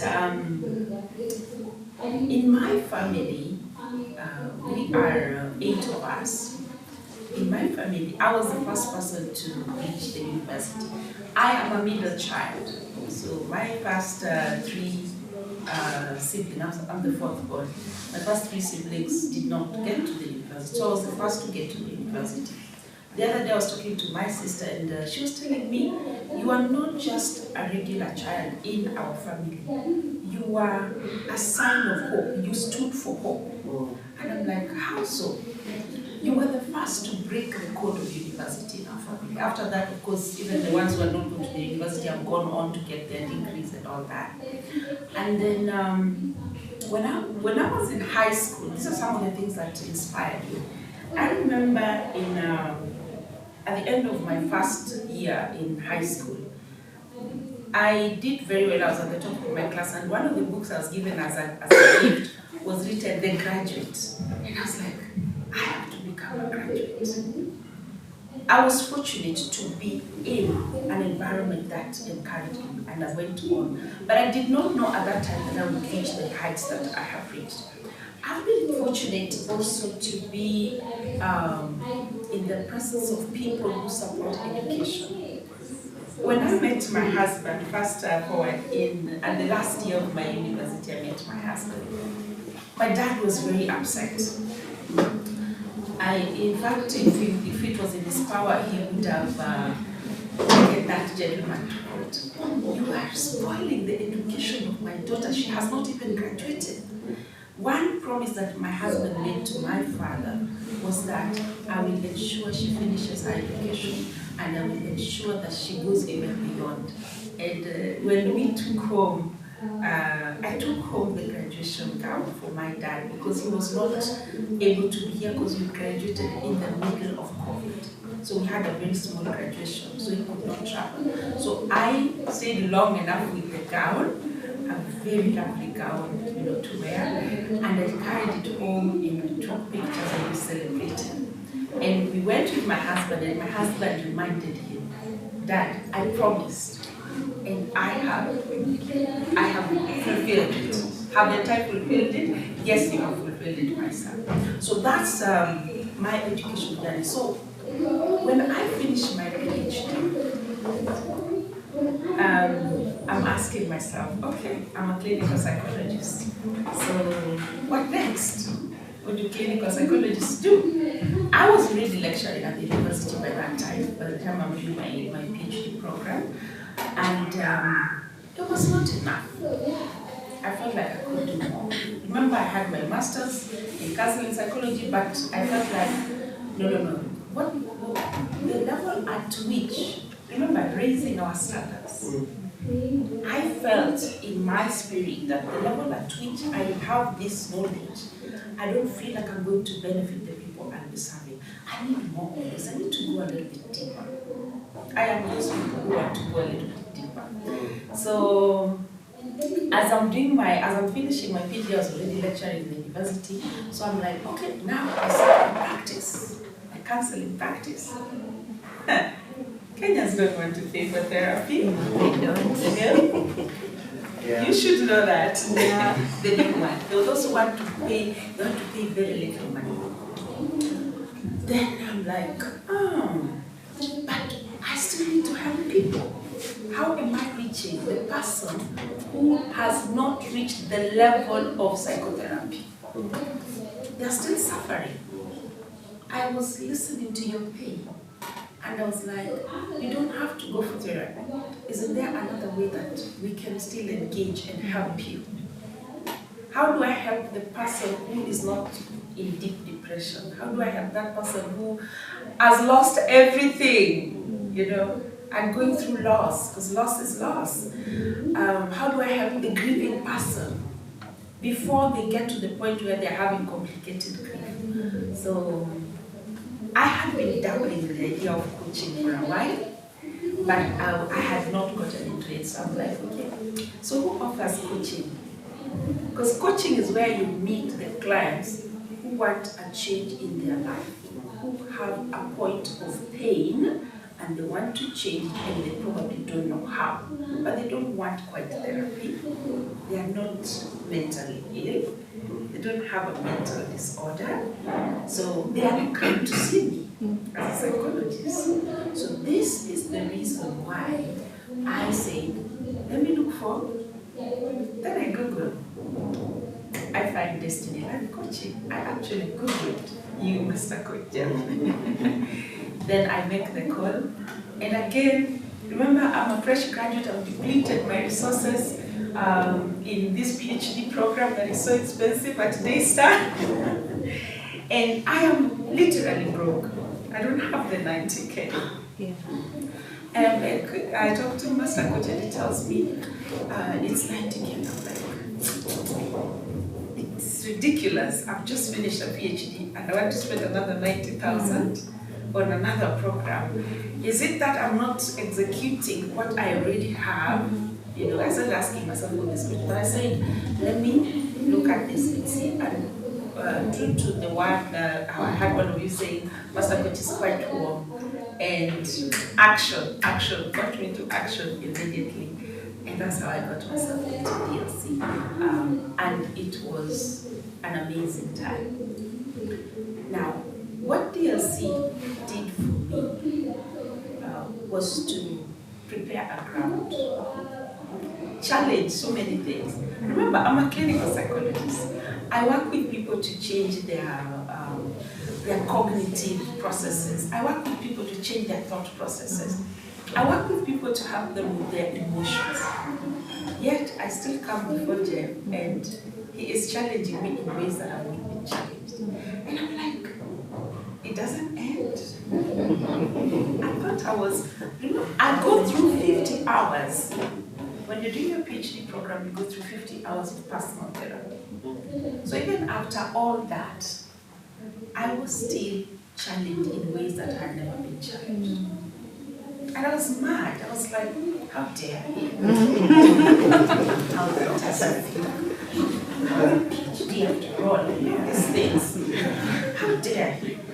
But I had to humble myself because there was so much point in the things that he was saying. And he was opening up a lens that was so close that I'd not thought about, looking at things from a different perspective. So why am I telling you this story? After D.L.C, then what? You graduated today. Then what? Master Coach Jeff talked about the greatest gift we've been given is choice. How are you choosing to use your D.L.C knowledge? Because it has just prepared a ground for you. You are now supposed to go out there and become agents of change. So how are you going to apply yourself out there? He also mentioned something that you graduate from this program, then they go quiet. Their candles go quiet. You don't hear of them. I would hate that to be the case for you. I promised myself, one of the other reasons that I went into D.L.C was I promised myself, and this is no offense to whoever will be watching this who is a PhD holder, I promised myself that I am not going to be moribund, miscellaneous, that's a word that we use in my family, and somebody who is just holding a title. And there's a word that I'm really holding myself back from pronouncing right here. I said I'm not going to be a poor PhD holder. Amen. Pardon me for that. Because, and I'm saying this with all humility, I see people who hold PhDs out here, and it does not reflect. PhD should reflect in something. You should see somebody and you should ask, okay, who is that? And what do they do? In my head, that it should mean something. Come on, it's the highest degree that there is. It should mean something. So I was telling myself, no. I'm not going to fall into that rat. I'm going to do whatever it takes to transform the knowledge that I have, to transform other people, and to transform myself in the process. So that's how come I got into this space of DLT. So it was one of the things that I was doing. So what are we looking at when we are saying we are agents of change? What are some of the characteristics that you need to remind yourself? I know you've been told all this in the class. One of them is flexibility. You have to be absolutely flexible. Do not, because the world out there is so dynamic. So do not box yourself so like that. I am a coach, so this is how I have to do things. If the the psychological bodies are looking at me, they would be like, how do you become a coach in psychology? I had somebody asking, how do I define myself, my brother here? If you go to my profile, you see a number of titles, and it's okay. Who says you can't have 10 titles to your name? Who is writing the rules? You write your own rules. You can be a farmer, you can be a teacher, you can be a counselor, you can be a clinical psychologist, you can be a doctor, you can be a musician, you can be a griot. You know, you can be, and you are still the same person. The other thing that now you need to do with all this knowledge and all this experience that you have is how do you synthesize them to produce the change that you're supposed to produce. I love the way he's integrating his artistry. And I also love what he said, that he is using his sculpture to transform people. So I'm using my psychological expertise. I am mixing it and marinating it together with coaching, and it's such a beautiful product. It is such a beautiful product. One time I was working with a student from USAU, and she was so excited that I am a coach as well. Like, wow, I am so excited. I am so excited that I'm working with you. You're a coach and you're also a clinical psychologist. It blends in so perfectly well. So what we need to do, the flexibility I'm talking about, is how do you synthesize all these giftings, all the knowledge that you have gathered all over the years to come up with a beautiful product that you can use. And someone also said that we are all unique. How I will synthesize my giftings is different from how the next person is going to synthesize them. Second, diversified knowledge, that ties in with the flexibility. As an agent of change, you need to have as diversified knowledge as possible, because the world today is such a playground of knowledge. Knowledge is everywhere. So people know things that you don't even think you know. There's a time I was working with a 13-year-old, and the kind of knowledge I found this girl having challenged me. And I was like, if I didn't have this kind of knowledge, I would not attend to this client, for example. So diversify your knowledge. I like when he said that he loves reading. Love reading, love improving your knowledge. Master Coach has come up with the boot camp. What is the purpose of that? To improve your knowledge, isn't it? To continue diversifying the knowledge that he has already given you in the 3 months. So diversify knowledge so that you can continue being an agent of change with as current a knowledge as possible.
Listening skills, effective listening skills.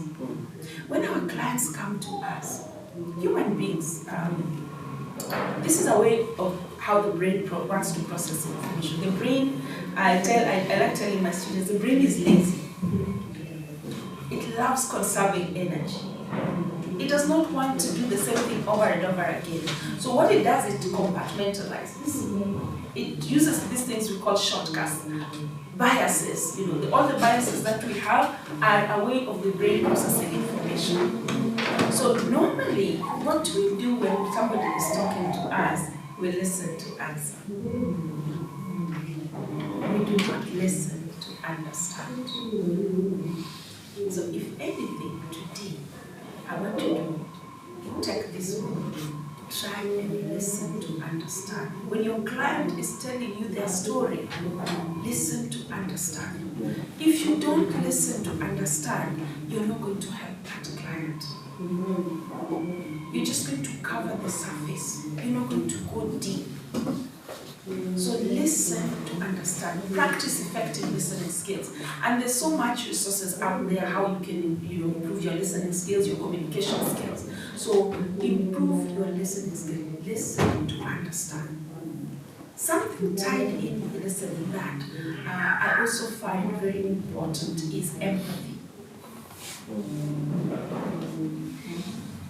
If you don't have empathy, you're not going to help your clients.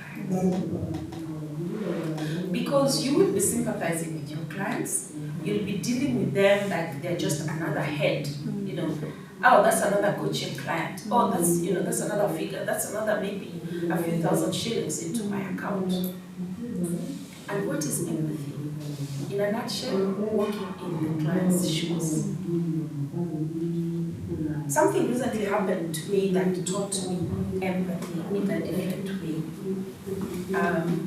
Where I live, I have to have a cat because I live near a farmland. Then my neighbor has a farm. So because it's a free land, there are many rats or mice. So I learned the hard way that I have to keep a cat. So I've kept cats there. The cat I'm about to tell you their story is my third cat. My first cat was called, the girls named it. Oh, did I tell you I'm a mother of 5 beautiful daughters? Adults. 4 of them are adults between the ages of 26 and 18. And then my last one is 8 years old. Yeah, that's another snippet of my life. And I've been married for 27 years. So the girls are the ones who name the cat. Back to the cat story. Yeah, as you process that, yeah. The girls are the ones who name the cat. So my first cat, our first cat, we called him India. And my background with animals, I grew up in the village. I'm a village girl. I grew up in the village, so animals, you don't take animals to the doctor. Come on. They go eat grass if they are sick, and they just find a way of healing themselves. So we never took animals to the doctor. So this life of Nairobi that is now making me spend some pretty penny on a vet, I'm like, that's painful, I had to for the sake of my children. So with India, I did not take him to the vet. So he was aggressive and he would go for weeks and disappear and then come back. So eventually he went and he never came back. Then the height of COVID, we got another cat called Kiwi. The girls, they're the ones who named them. Don't ask me how they get to the name. I don't know. They named this cat Kiwi, a beautiful cat. Now Kiwi, I had to take Kiwi to be neutered because I don't want baby cats. I mean, 5 children is enough. I don't want to say to one, and this is what I understand. No offense. I'm not an animal hater. I love animals. But I'm like, I've raised 5 children. There's no way I'm going to raise another, because taking care of an animal is a full-time job. It's like raising a child. So, Kiwi, I told them, I'm only getting this cat on condition that you're going to take care of this cat. So we got Kiwi, I had to get her neutered because I'm not going to have great-grandchildren. No. So we got Kiwi neutered and she became docile. She was my daughter's very good friend. They became very close. Unfortunately, Kiwi got bitten by the neighborhood stray cats. Kiwi got sick, And by the time I was calling the vet, I think it was too late. Kiwi died.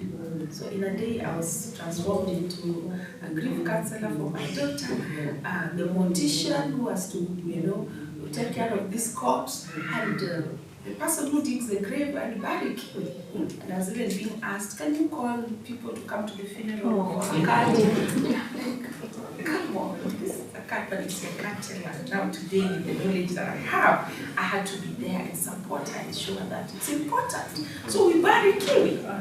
So she cried. She was going for her holiday camp, and I chose to tell her just when we were about to come get into our house, because I didn't want to, the drama. So when we get in, we went to look at Kiwi where she was lying, and we did the process. We buried her. She cried. She really cried. She was really broken. I comforted her. Then I thought the story was over. Her first, before Kiwi came, after India disappeared, and before Kiwi came, I had rats in my house. One day I'm sitting in the bedroom like this and I see something scurrying and I'm like, no, that cat. And it was actually a mouse. We had to chase it, then it disappeared, then the drama of it hiding in the drawers, and I went through, it was so traumatizing having an animal in my house. I'm imagining, how am I sleeping with this thing in the house? So eventually we get the glues and the mice today, I think they're smart. They could eat the cheese and the rat trap doesn't trip. And I'm like, what's going on here? So eventually I got the pellets and they died eventually in some cupboards there. I looked at the damage that goes. So this actually traumatized my daughter. So when Kiwi now is dying, what comes to her mind is, when we got Kiwi, the rats disappeared. What comes to her mind is, Mommy, the rats are going to come back. We need to get another cat. So fast forward, we go look around, we get another cat. This is a long story of empathy. Pardon me, I'm about to finish. We get another cat, and the cat resembles Kiwi, like uncannily. I was like, what is this about? So I'm trying to remember maybe the alternative universe that I was talking about coming to my mind. So this cat is brought, she was weak, she had not been taken care of well. I had to take her to the doctor. She's again neutered at a young, I think she was about 2 months old. Remember, she's separated from her normal environment. She wakes up, she's in pain in a totally new environment.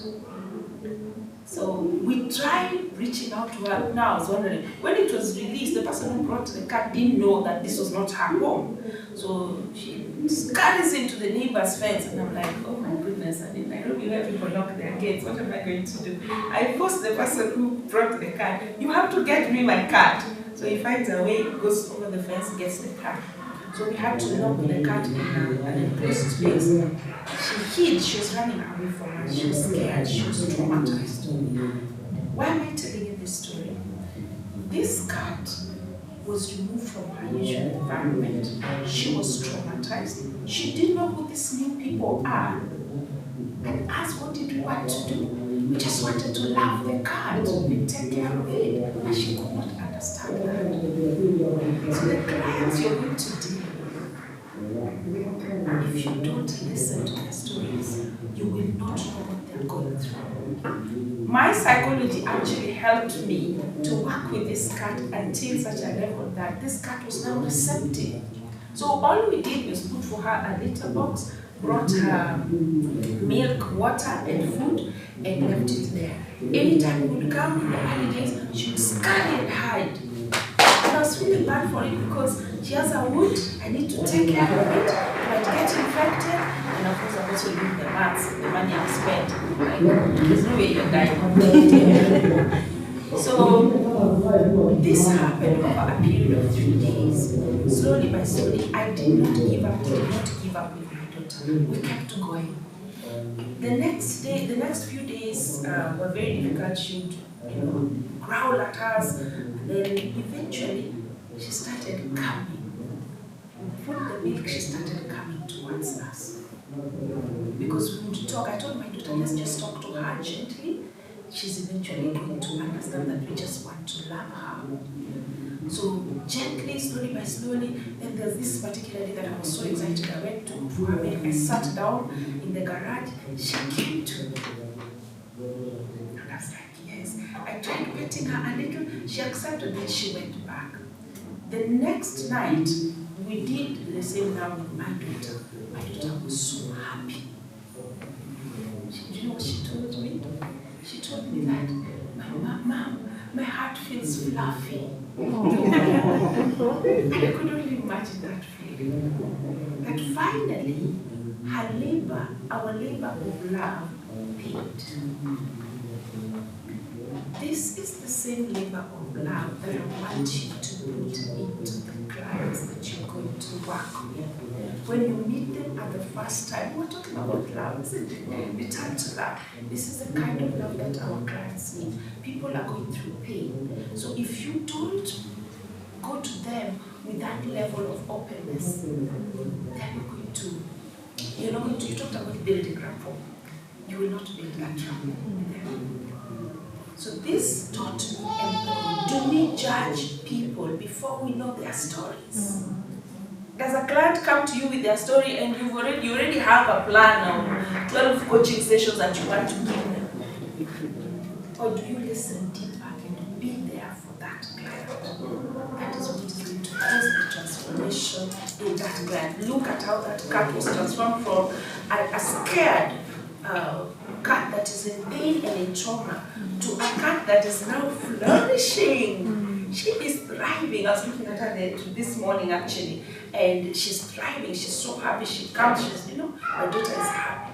So I want to encourage you as I end that let's go to our clients with love.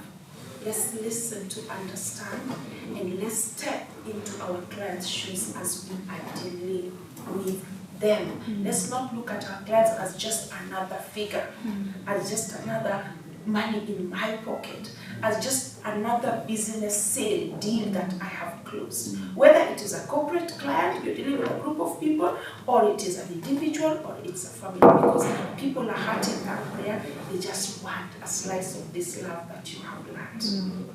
As I end, I will end by reading for you a quote. Two quotes actually. Stephen Covey, we know the writer Stephen Covey. When you show deep empathy towards others, their defensive energy goes down, and positive energy replaces it. That's where you can get more creative in solving their problems. You cannot solve the problem of someone who is defensive. And finally, on pain, we all go through pain. But I want to encourage you that we need to, just like Master Coach was saying, we need to combat that pain. A writer of grief called Elizabeth Kubler-Ross, she's talking about the 5 stages of grief. I'm sure most of you have come across them. She says this: the most beautiful people, that's you people here, the most beautiful people we have known are those who have known defeat, which you have, known suffering, which you have, known struggle, known loss, and have found their way out of the depths. The persons have an appreciation, a sensitivity, an understanding of life that fills them with compassion, gentleness, and a deep, loving concern. Beautiful people do not just have, they are made through the pains and suffering that they've gone through. You are beautiful people. Go and transform. Go and become agents of change. Thank you.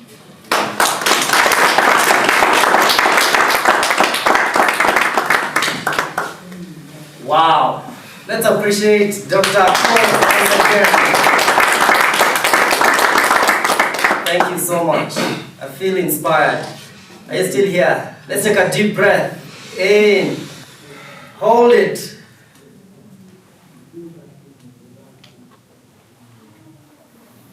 Slowly out.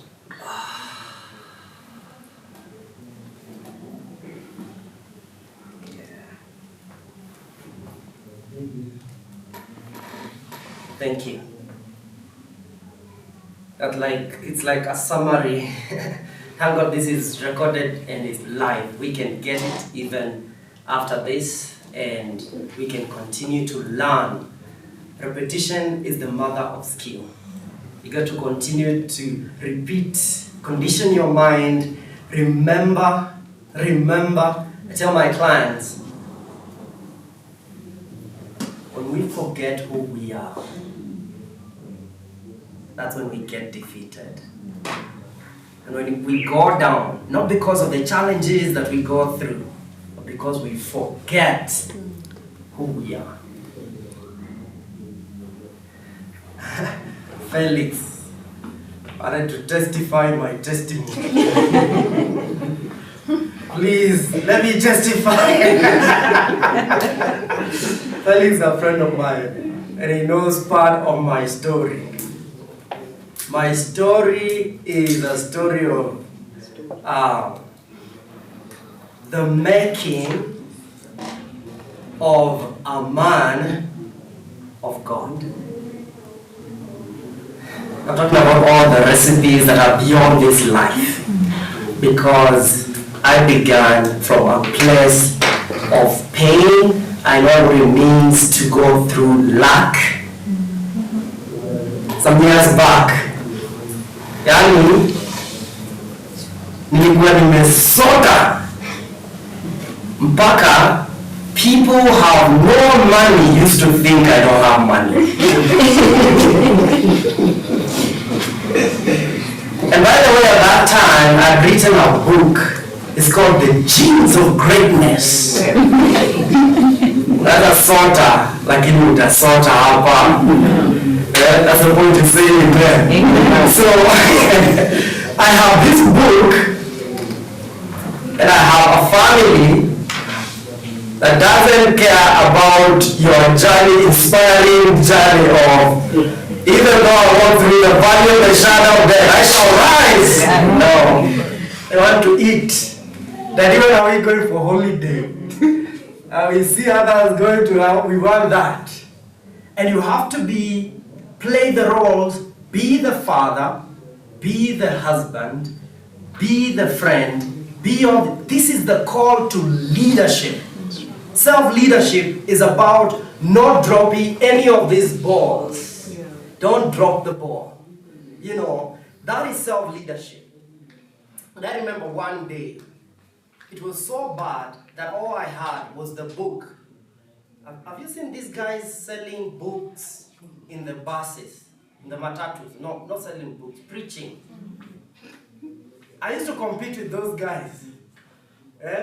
So some of these buses, you don't know the guy who's entered is also in the business of reaching out to these people. So I'm trying to open my mouth and I hear, hello, good morning everyone. Someone else has taken over. And I just sit down and listen to him until he's finished. And I began to actually be one of those guys that you get into the matatu on Gong Road to town and you saw 2 books. And you go home. They're like 2 books. Each book was going for 500 bob. And at this point, remember, I had already gotten my training, but I was missing one element that I teach in my program. It's the business part of coaching. I was a great coach, but the business part was missing. I was practicing coaching, but I wasn't making money. And so I believe that your impact should come with income. Not just, oh, I'm changing the world. And then you want to be Jesus Christ Jr. Let me tell you, that's one way your family will hate what you do. Today my daughter is doing her goal. She is 18, and by 28 she wants to be PhD psychology and certified life coach. That's inspiration. So if I inspired her. My son is 10, so he said by 15 he wants to be a voice to his generation and earn money. And for me, the biggest impact is in these guys. That they can see something in me. Or they have seen the journey, they have seen me struggle, they have seen me make all these decisions. And I say that the biggest gift is what? Choice. When I was going through this suffering, because I was suffering, that wasn't just pain. Because suffering is when you're out of control. Suffering is when you just feel like this thing is carrying you away. I was suffering. I remember one Sunday, we had come from a church service, and I went home. I locked myself, and I made a decision. Decisions equals destiny, and that decision you can make anytime. I decided that my family is not going to suffer anymore. See, sometimes you make decisions for other people, not just for you. I made that decision, and I said, I will do whatever it takes. And so, the decision at that moment, one of the awareness I got was, if you want to break through, the first thing is change your focus. What am I focusing on? So instead of complaining and looking at how difficult it is those days to become a coach, because those days it was harder than today. We have done the evangelism. You guys are just harvesting. I'm telling you. We used to be called swimming instructors. Those people don't know what coaches are. A lady hired me and paid me before the service to coach her daughter, only to ask me, where's your swimming pool? At that time, I didn't know how to swim. You can imagine, you are coming at a time when, everyone knows about coaching. Everyone knows about what this coaching is about. Guys, you're blessed. As we went through John the Baptist kind of experience, we were hit from every direction. And there was no examples of people that I can model. Not just here in Kenya, in East Africa, South Africa. I got someone from California, and one of the choice you have to make is who to model. If you don't have someone you can model and actually work with, sort of just model or mentorship is about picking a recipe if you're a cook. You know, if you're going toward lunchtime. Picking a recipe and then just add your lemon. It becomes yours. I've already given you the recipe. Add your lemon. Some of you add garlic. Some of you add what? There's that one that was trending some time back. It's a powder with salt. What's the name? It was added to everything. Things change. Aromat. Some of you, yours is aromat. What is that element, the edge that you get, that you can pick this and use it as your program? So I made a decision that I will change my focus. I began to be grateful for my family, the things I have at this moment. And the moment I made that decision to be grateful for already what I have, things began to change. That Monday, I was given a call to go and meet this guy. He's a big client. People, those guys you watch on TV. You're talking about cabinet secretary level. The office, before you meet, you go to an office before the office, to get to their office. And the office was in town. And I remember I was going there and all the stories were speaking to me that you're not enough to coach this guy. Who are you? You don't even have food for your family. How are you going to coach this guy? And I remember going stairs. I'm like, why did I take the stairs? I'm going to the first floor. My knees are fellowshipping, but I'm still going. I'm telling you, if you keep going, you will get there. I kept going, and there was this voice that was telling me you're not enough. But there's another voice that was telling me you have something that he doesn't have. Now remember, I listened to that voice and kept on going. It's a choice, it's a decision. I was about to turn back. Because first of all, I wasn't driving, so I was so dusty. My shoes were so dusty. I remember I just did the Kiwi advert thing. You know, because the time, this guy keeps time so you can't waste time here. So I just did the Kiwi advert thing and I'm up. And I went and we had the conversation, 45 minutes, and I told him, oh, so what do you think? He said, this is amazing. Now one of my focus is to make sure that you're making choices in our conversation. And I'm very keen about choices you're making. So the first thing, even before we talk about price, is do you like the experience we've gone through in the last 45? He said yes, that's a choice. That's a choice. So I'm like, tick. Now the money issue, he tells me, Jeff, actually I like it. I didn't know these things. I didn't know I can get a coach in Kenya. Please, can we start next week? How much is it? So that was the hardest one. How much? At that time. Right now it's easy. You know, repetition is mother of skill. The more you do it, and I remember that's the first time I quoted anything more than 100K to help someone. I'm telling you, I just felt, I took a deep breath and I said 120,000. And I looked straight into his eyes. I can assure you, I wasn't breathing enough. And I didn't know how is this going to go. I told him, yeah, this is what I do, and I'm sure I'm going to help you. You are super achiever, you are CEO, everyone looks up to you, but I'm telling you this. I'm giving you something you don't have. It's fulfillment. You have achievement, which is achievement is a science. Anyone can get achieved. But fulfillment, I'll give you that. It's a promise. If you take all the choices, you make all the choices and take all the action. So I have to put that caveat. I'm not here, I'm not a witch doctor. I'm not coming to baptize you. You know, no. You have a pass. I gave him the conditions. You have to. He called the secretary. Checkbook. There's no discussion. Checkbook.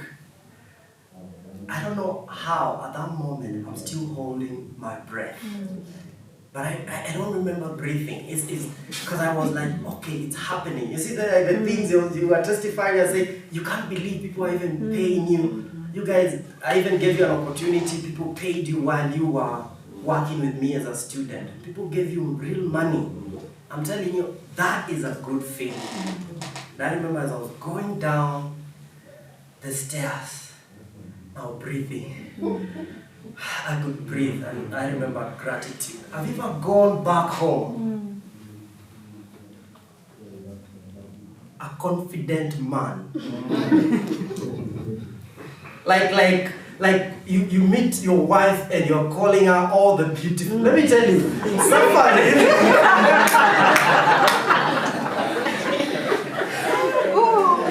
You can go through something and you forget all those beautiful names. Yes? Yes. You're like, hey, when last did you call me sweetheart? Now like, oh, darling. I'm here, darling. You know, and you know, I was full of psych and energy and gratitude. And she's like, just tell me, what is happening? Say, no, you don't, just prepare. You know, I'm even beginning to make an order for a good dinner. Because my story is changing. But let me tell you, after that choice, that guy, that one person, I remember I coached him for 12 sessions. And for those 12 sessions, I believed, the experience gave me such a high faith that inside of you is something unique that the world is looking for. I never look at someone and you see this guy. After that, I've coached, people, governors. I've coached the who is who, and without fear, and easily have a discussion on the price. But you see, we go through the processes. When you feel the fear, don't bow to it. Go through it. Fear is an invitation to your greatness, for you to become a better, more refined coach.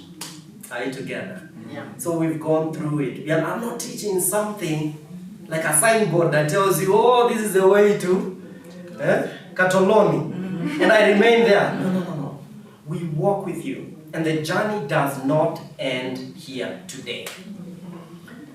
We are getting into a time where we appreciate.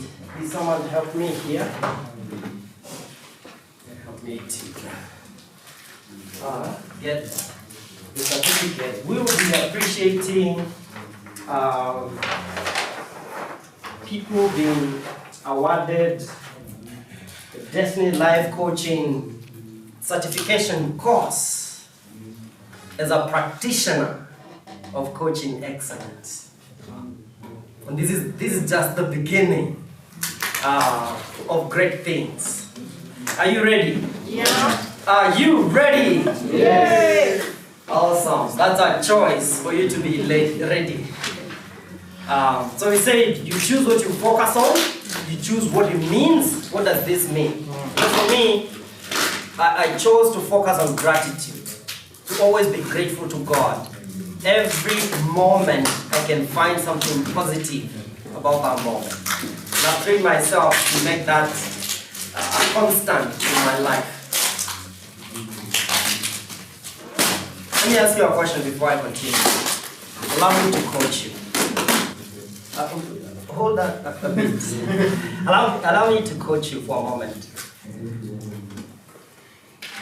I want you, before I give out this certificate, I can see we have guests who came. And guests, I see you. And all of us, as human beings, at each moment, we're invited to become better and greater versions of ourselves. I want you to reflect on something right now. What are the two greatest choices you have made that has created the person you are today? Just reflect on that for a second. What are the two greatest choices in life you've made that has shaped the person? Because choices equals destiny. I want you to go to one. If you've gotten one, I will not ask you which one. I want you to say yes. If you have the first choice, you have a choice that has shaped. It could be negatively, it could be positively, but it's a choice that you made. Yes, yes? Yes. Okay, great. So I want you to look at that choice. How did it impact your life? Then I want you to go to the second choice. What is the second choice that has impacted? Some of us is religious. Some of us is the choice to join this training school. Some of us is the choice to be patient with pain. And our pain tells you you're going to die. And then it converts now into suffering. Because now you begin to believe, oh, I'm going to die. In fact, I'm dead. It's like, my kids, Jason and Jewel, after a few hours of break from food, they can tell you that they're going to die next after 1 hour. I tell them, that's a story. Tell them, that's a story. And then, of course, interrupt their pattern and we go to something exciting. After 2 hours, they remember again they have not eaten. I'm telling you, it's mental. It's something, it's your mental focus. Now, after you get the second one, this is what I want you to do. What is the biggest choice you can make right now? Go to your heart. Right now, that will impact your life and your destiny. Don't make a wish, make a choice. You can close your eyes, go deep within, find what is that choice I can make right now. Some of us, we are at a place of decision where we're being invited to be somebody that will change this world. It's your choice. What is that choice you're making right now? Now, I want you to look at 3 months from today. If you make that choice now, how will your life change? and I'll leave it there for you to continue to process. Now guys, we are blessed today to appreciate one Dorcas Sepoech Kulgat, certified as a practitioner of coaching excellence. Please give a hand. Congratulations and all the best. Thank you so much. All the best, coach. It's my honor also to appreciate, honor Coach Mukami Kyoga, our team leader. Thank you so much. God bless you and all the best. Thank you. She's not here, but she is watching online. Sohe Akoda. Please appreciate her. Help me to appreciate Stephen Gatonye.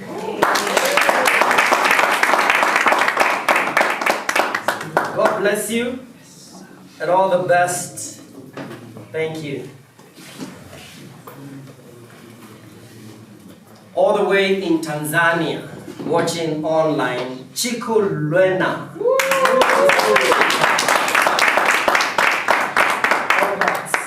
Chico. Let's appreciate Mary Wanjiku Chege.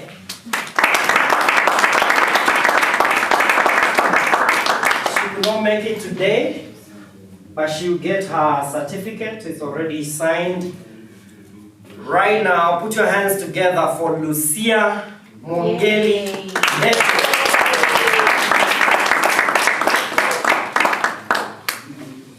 Congratulations. Awesome. All right. Ladies and gentlemen, let's appreciate Peter Kariuki.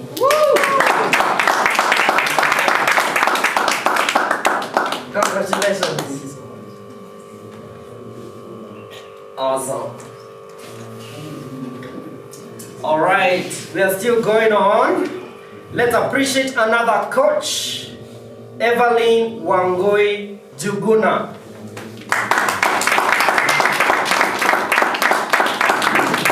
She is not with us. Today we are graduating 18 coaches.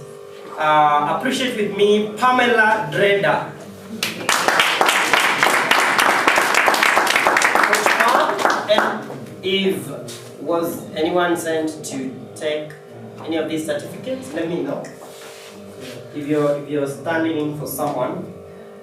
Let's appreciate Zainul Hassan Ali. Hey. Congratulations. Awesome. Thank you. Appreciate with me Dorothy Kitala.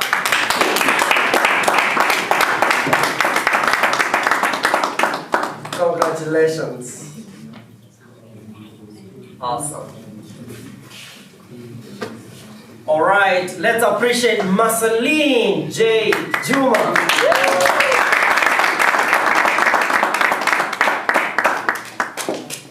Congratulations. Awesome. Appreciate with me Felix Wandera.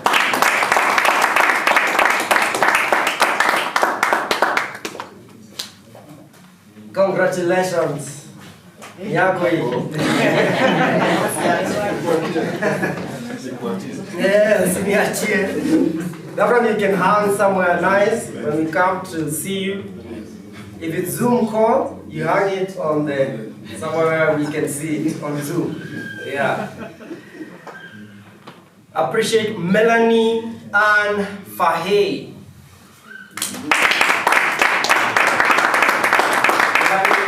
With us today. Let's appreciate together Patricia Degwa. Thank you so much, guys. Let's appreciate Doreen Atieno.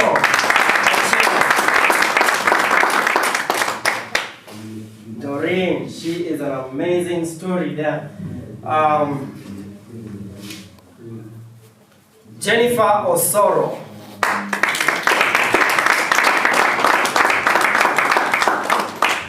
Now, coaches, if by any chance we forgot you, please let me know.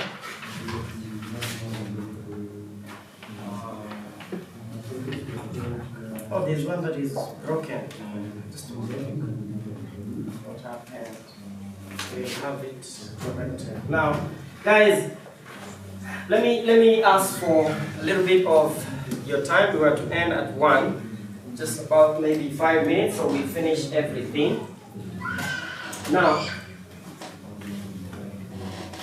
today we are also going to honor people that are making an impact, or they have been nominated for awards of excellence as agents of change, or as practitioners of coaching excellence in one way or another. And I have an award here. Let me start with Beverly Kabinu Wahome. Please put your hands together. She has been awarded the Catalyst for Change Award of 2022, and she has also earned entry into one of my most prestigious programs, the boot camp. And I'll give you a voucher for that. It actually comes as a package. So, 24,000.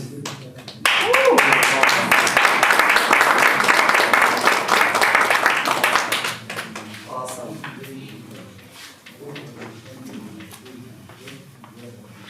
Another agent of change, Grace Kiraye. Put your hands together for Coach Grace.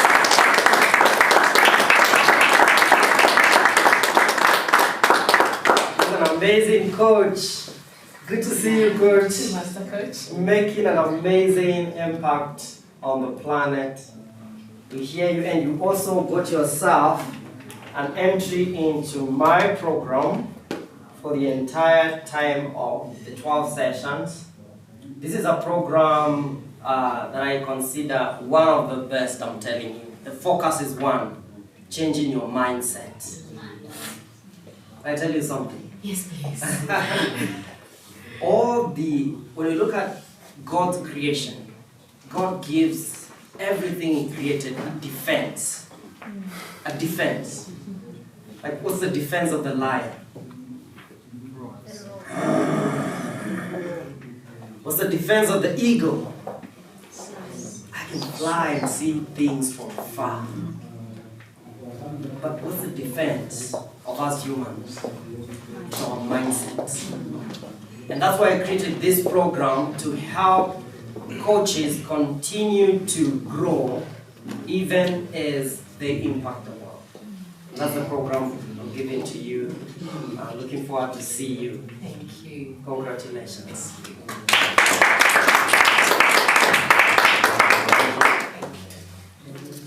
Now, we're also appreciating Faith, who got something. I don't know whether she arrived, but something happened. It's Faith here. Faith Gaki. She's also making a huge impact with schools, and she got nominated as an agent of change. Appreciate her. Another one we who could not make it is Coach Daria Susan. Please appreciate Daria. She could not make it. Now to our speaker, who has been awarded today also as an agent of change.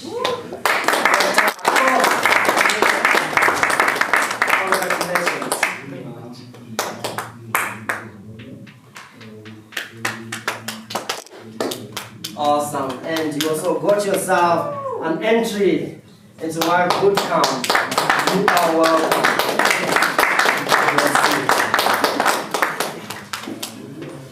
Now we have another one here, Pamela. Pamela is an amazing coach, just like all of you. And she shares her story. I'm sure she wouldn't mind me sharing her story. And she went through a lot during this time and still was the class rep, helping some of us do our homework throughout the time she was going through what she was going through. I'm talking about someone who conquered breast cancer. You know, some of these things are horrors.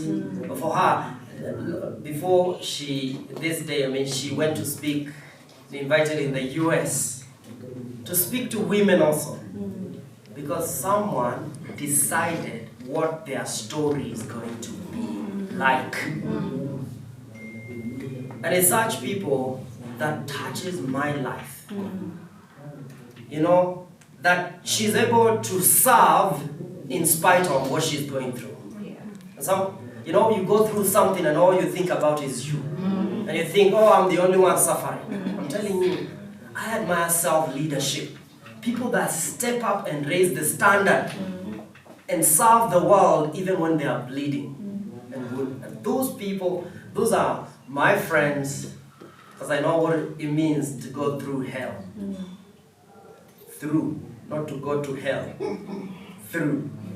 Yeah, you are not coming here. You are not destined for that, but it shapes you somehow. So please appreciate with me Pamela Dreger.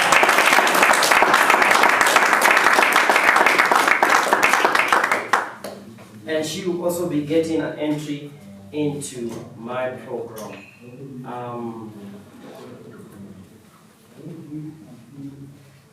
Dr. Akof, you got yours?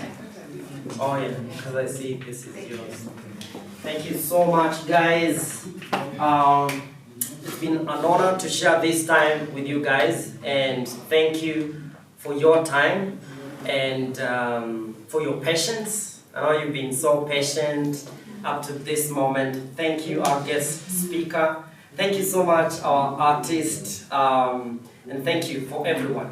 For the coaches who would like to join my boot camp, it's easy, it's the most affordable, impactful program you can join. It's a continuous but never-ending improvement. And we are on every Monday, 6 p.m. Every Monday, 7 p.m. All the way to 8:30. The discussion sometimes gets so deep, you want to get there. Felix he's part of the team, jumped into the ship earlier. So guys, you're invited to join, and there's a book here that is always, I think there are 5 copies left. I put together all the work, 15 years work, the steps, my 5 steps of intervention to help anyone change, even those who don't want to change. Sometimes you get people who don't want to change. I have a process for you, and this is what we apply in the bootcamp. You can get yourself a copy before we go. Otherwise, thank you so much. MC, did I leave anything? We are good. Okay. So from here, we are going to the garden and get a photo, the group photo. And we are all welcome for that. And then after that, we can all leave at our own. You can get to know someone. You can partner with someone. You can start. I know there are 2 coaches who started an organization that has won a government contract at the coast. And they just joined here. They said, by the way, can we start something? And they started, made a proposal.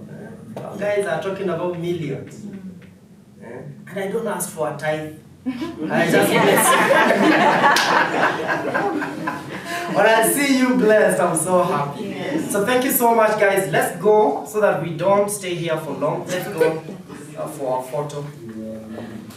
Yeah. There's a vote of thanks. Oh, vote of thanks. Okay, please. Welcome, Coach Zainu. Yeah.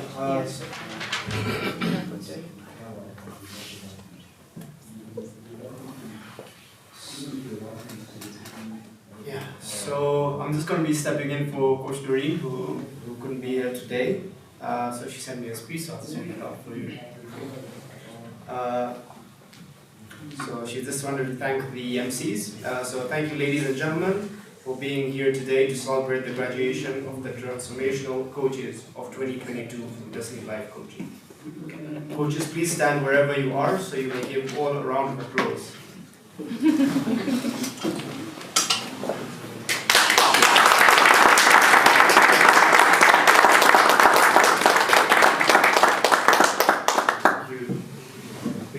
We all have one of our own in the UK, Coach Jeff, so let's appreciate her as well.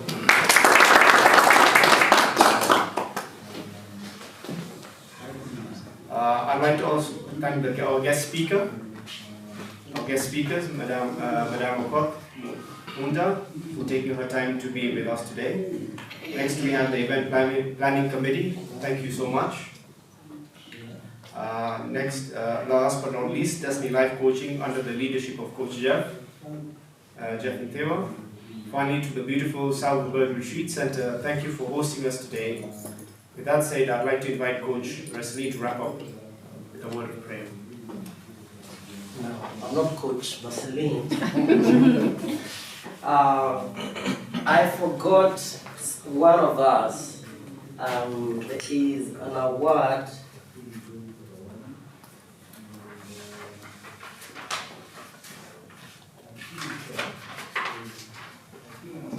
Coach, there's one missing.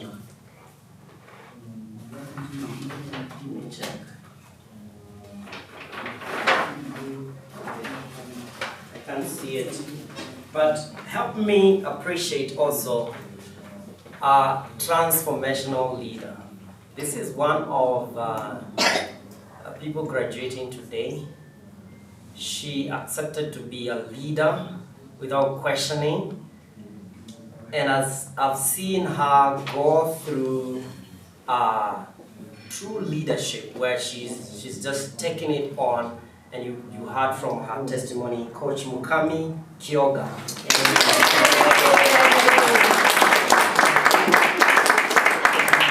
Congratulations. Unfortunately, the glass broke. We can replace that. Yeah, congratulations. And you also get access to my program for full access for the complete program. That one is totally paid for you. You can join. I'll get your voucher, is not here. Let's appreciate her. Thank you so much. So, Coach, you can please, Coach Marceline. It's good to sit beside great people. At least let's beside Coach Kami. Are you happy that you are here today? Yes. Now, I just want you to stand. Definitely the person who is sitting beside you. For coming. Some of them for taking the challenge to be part of our life. Awesome. And ultimately, I think for me, any kind of transition, I take this as a transition, okay? Is a call to, you know, when you're graduating, you're not given the power to read and to do. What pertains to your secretary? What pertains to that paper? Yeah. So I'm trusting that this is just an act of releasing us to go to that next level of what we've been doing for those of us who've been practicing, and to fulfill that calling according to what God has put in us. Okay? So we are going to give thanks to God for allowing us to be here and to go through the process and for the next phase. Okay? Thank you. Father, we thank you. In the name of Jesus, we give you praise and we give you glory. We thank you for this opportunity to gather not just as any other people, but as agents of change, agents of transformation, to bring people that come our way to a place of identifying that which you've put in them. And Lord, we thank you that it's not a small calling. It's not a thing to take for granted. That's why we are here to just give you thanks. We are celebrating as we give you thanks for allowing us to come to that realization that there's much more in us that we can pour into some other people's lives. And we give you praise, O Lord. Thank you for Coach Jeff. We bless him for availing himself. We bless him. We bless you for allowing him to pour into our lives and to the lives of many others. And we pray that as he continues, Lord, you will help him to continue seeing the fruit of it and to celebrate even as you're happy about him. And for us who are looking up to him, we trust and we pray that you are going to be faithful for that which you've put in us, O Lord. That we will be like that steward who was given 5 minas and they invested it and brought back returns to you. Lord, that we'll be faithful to bring back returns with what you've put in our hands. As we part from this place, Lord, we pray that you're going to experience your goodness, that you'll give us ideas, that we'll be able to add the ginger and the salt and everything that you put around us to add in something in a way that is going to bring value to the glory and to the honor of your name. And so, Father, we give you praise, we give you honor, we trust that you're going to disperse us with your love and with your grace. For this I ask in Jesus' name. Amen. Thank you. So we can go for the photo. Get involved when you're in this.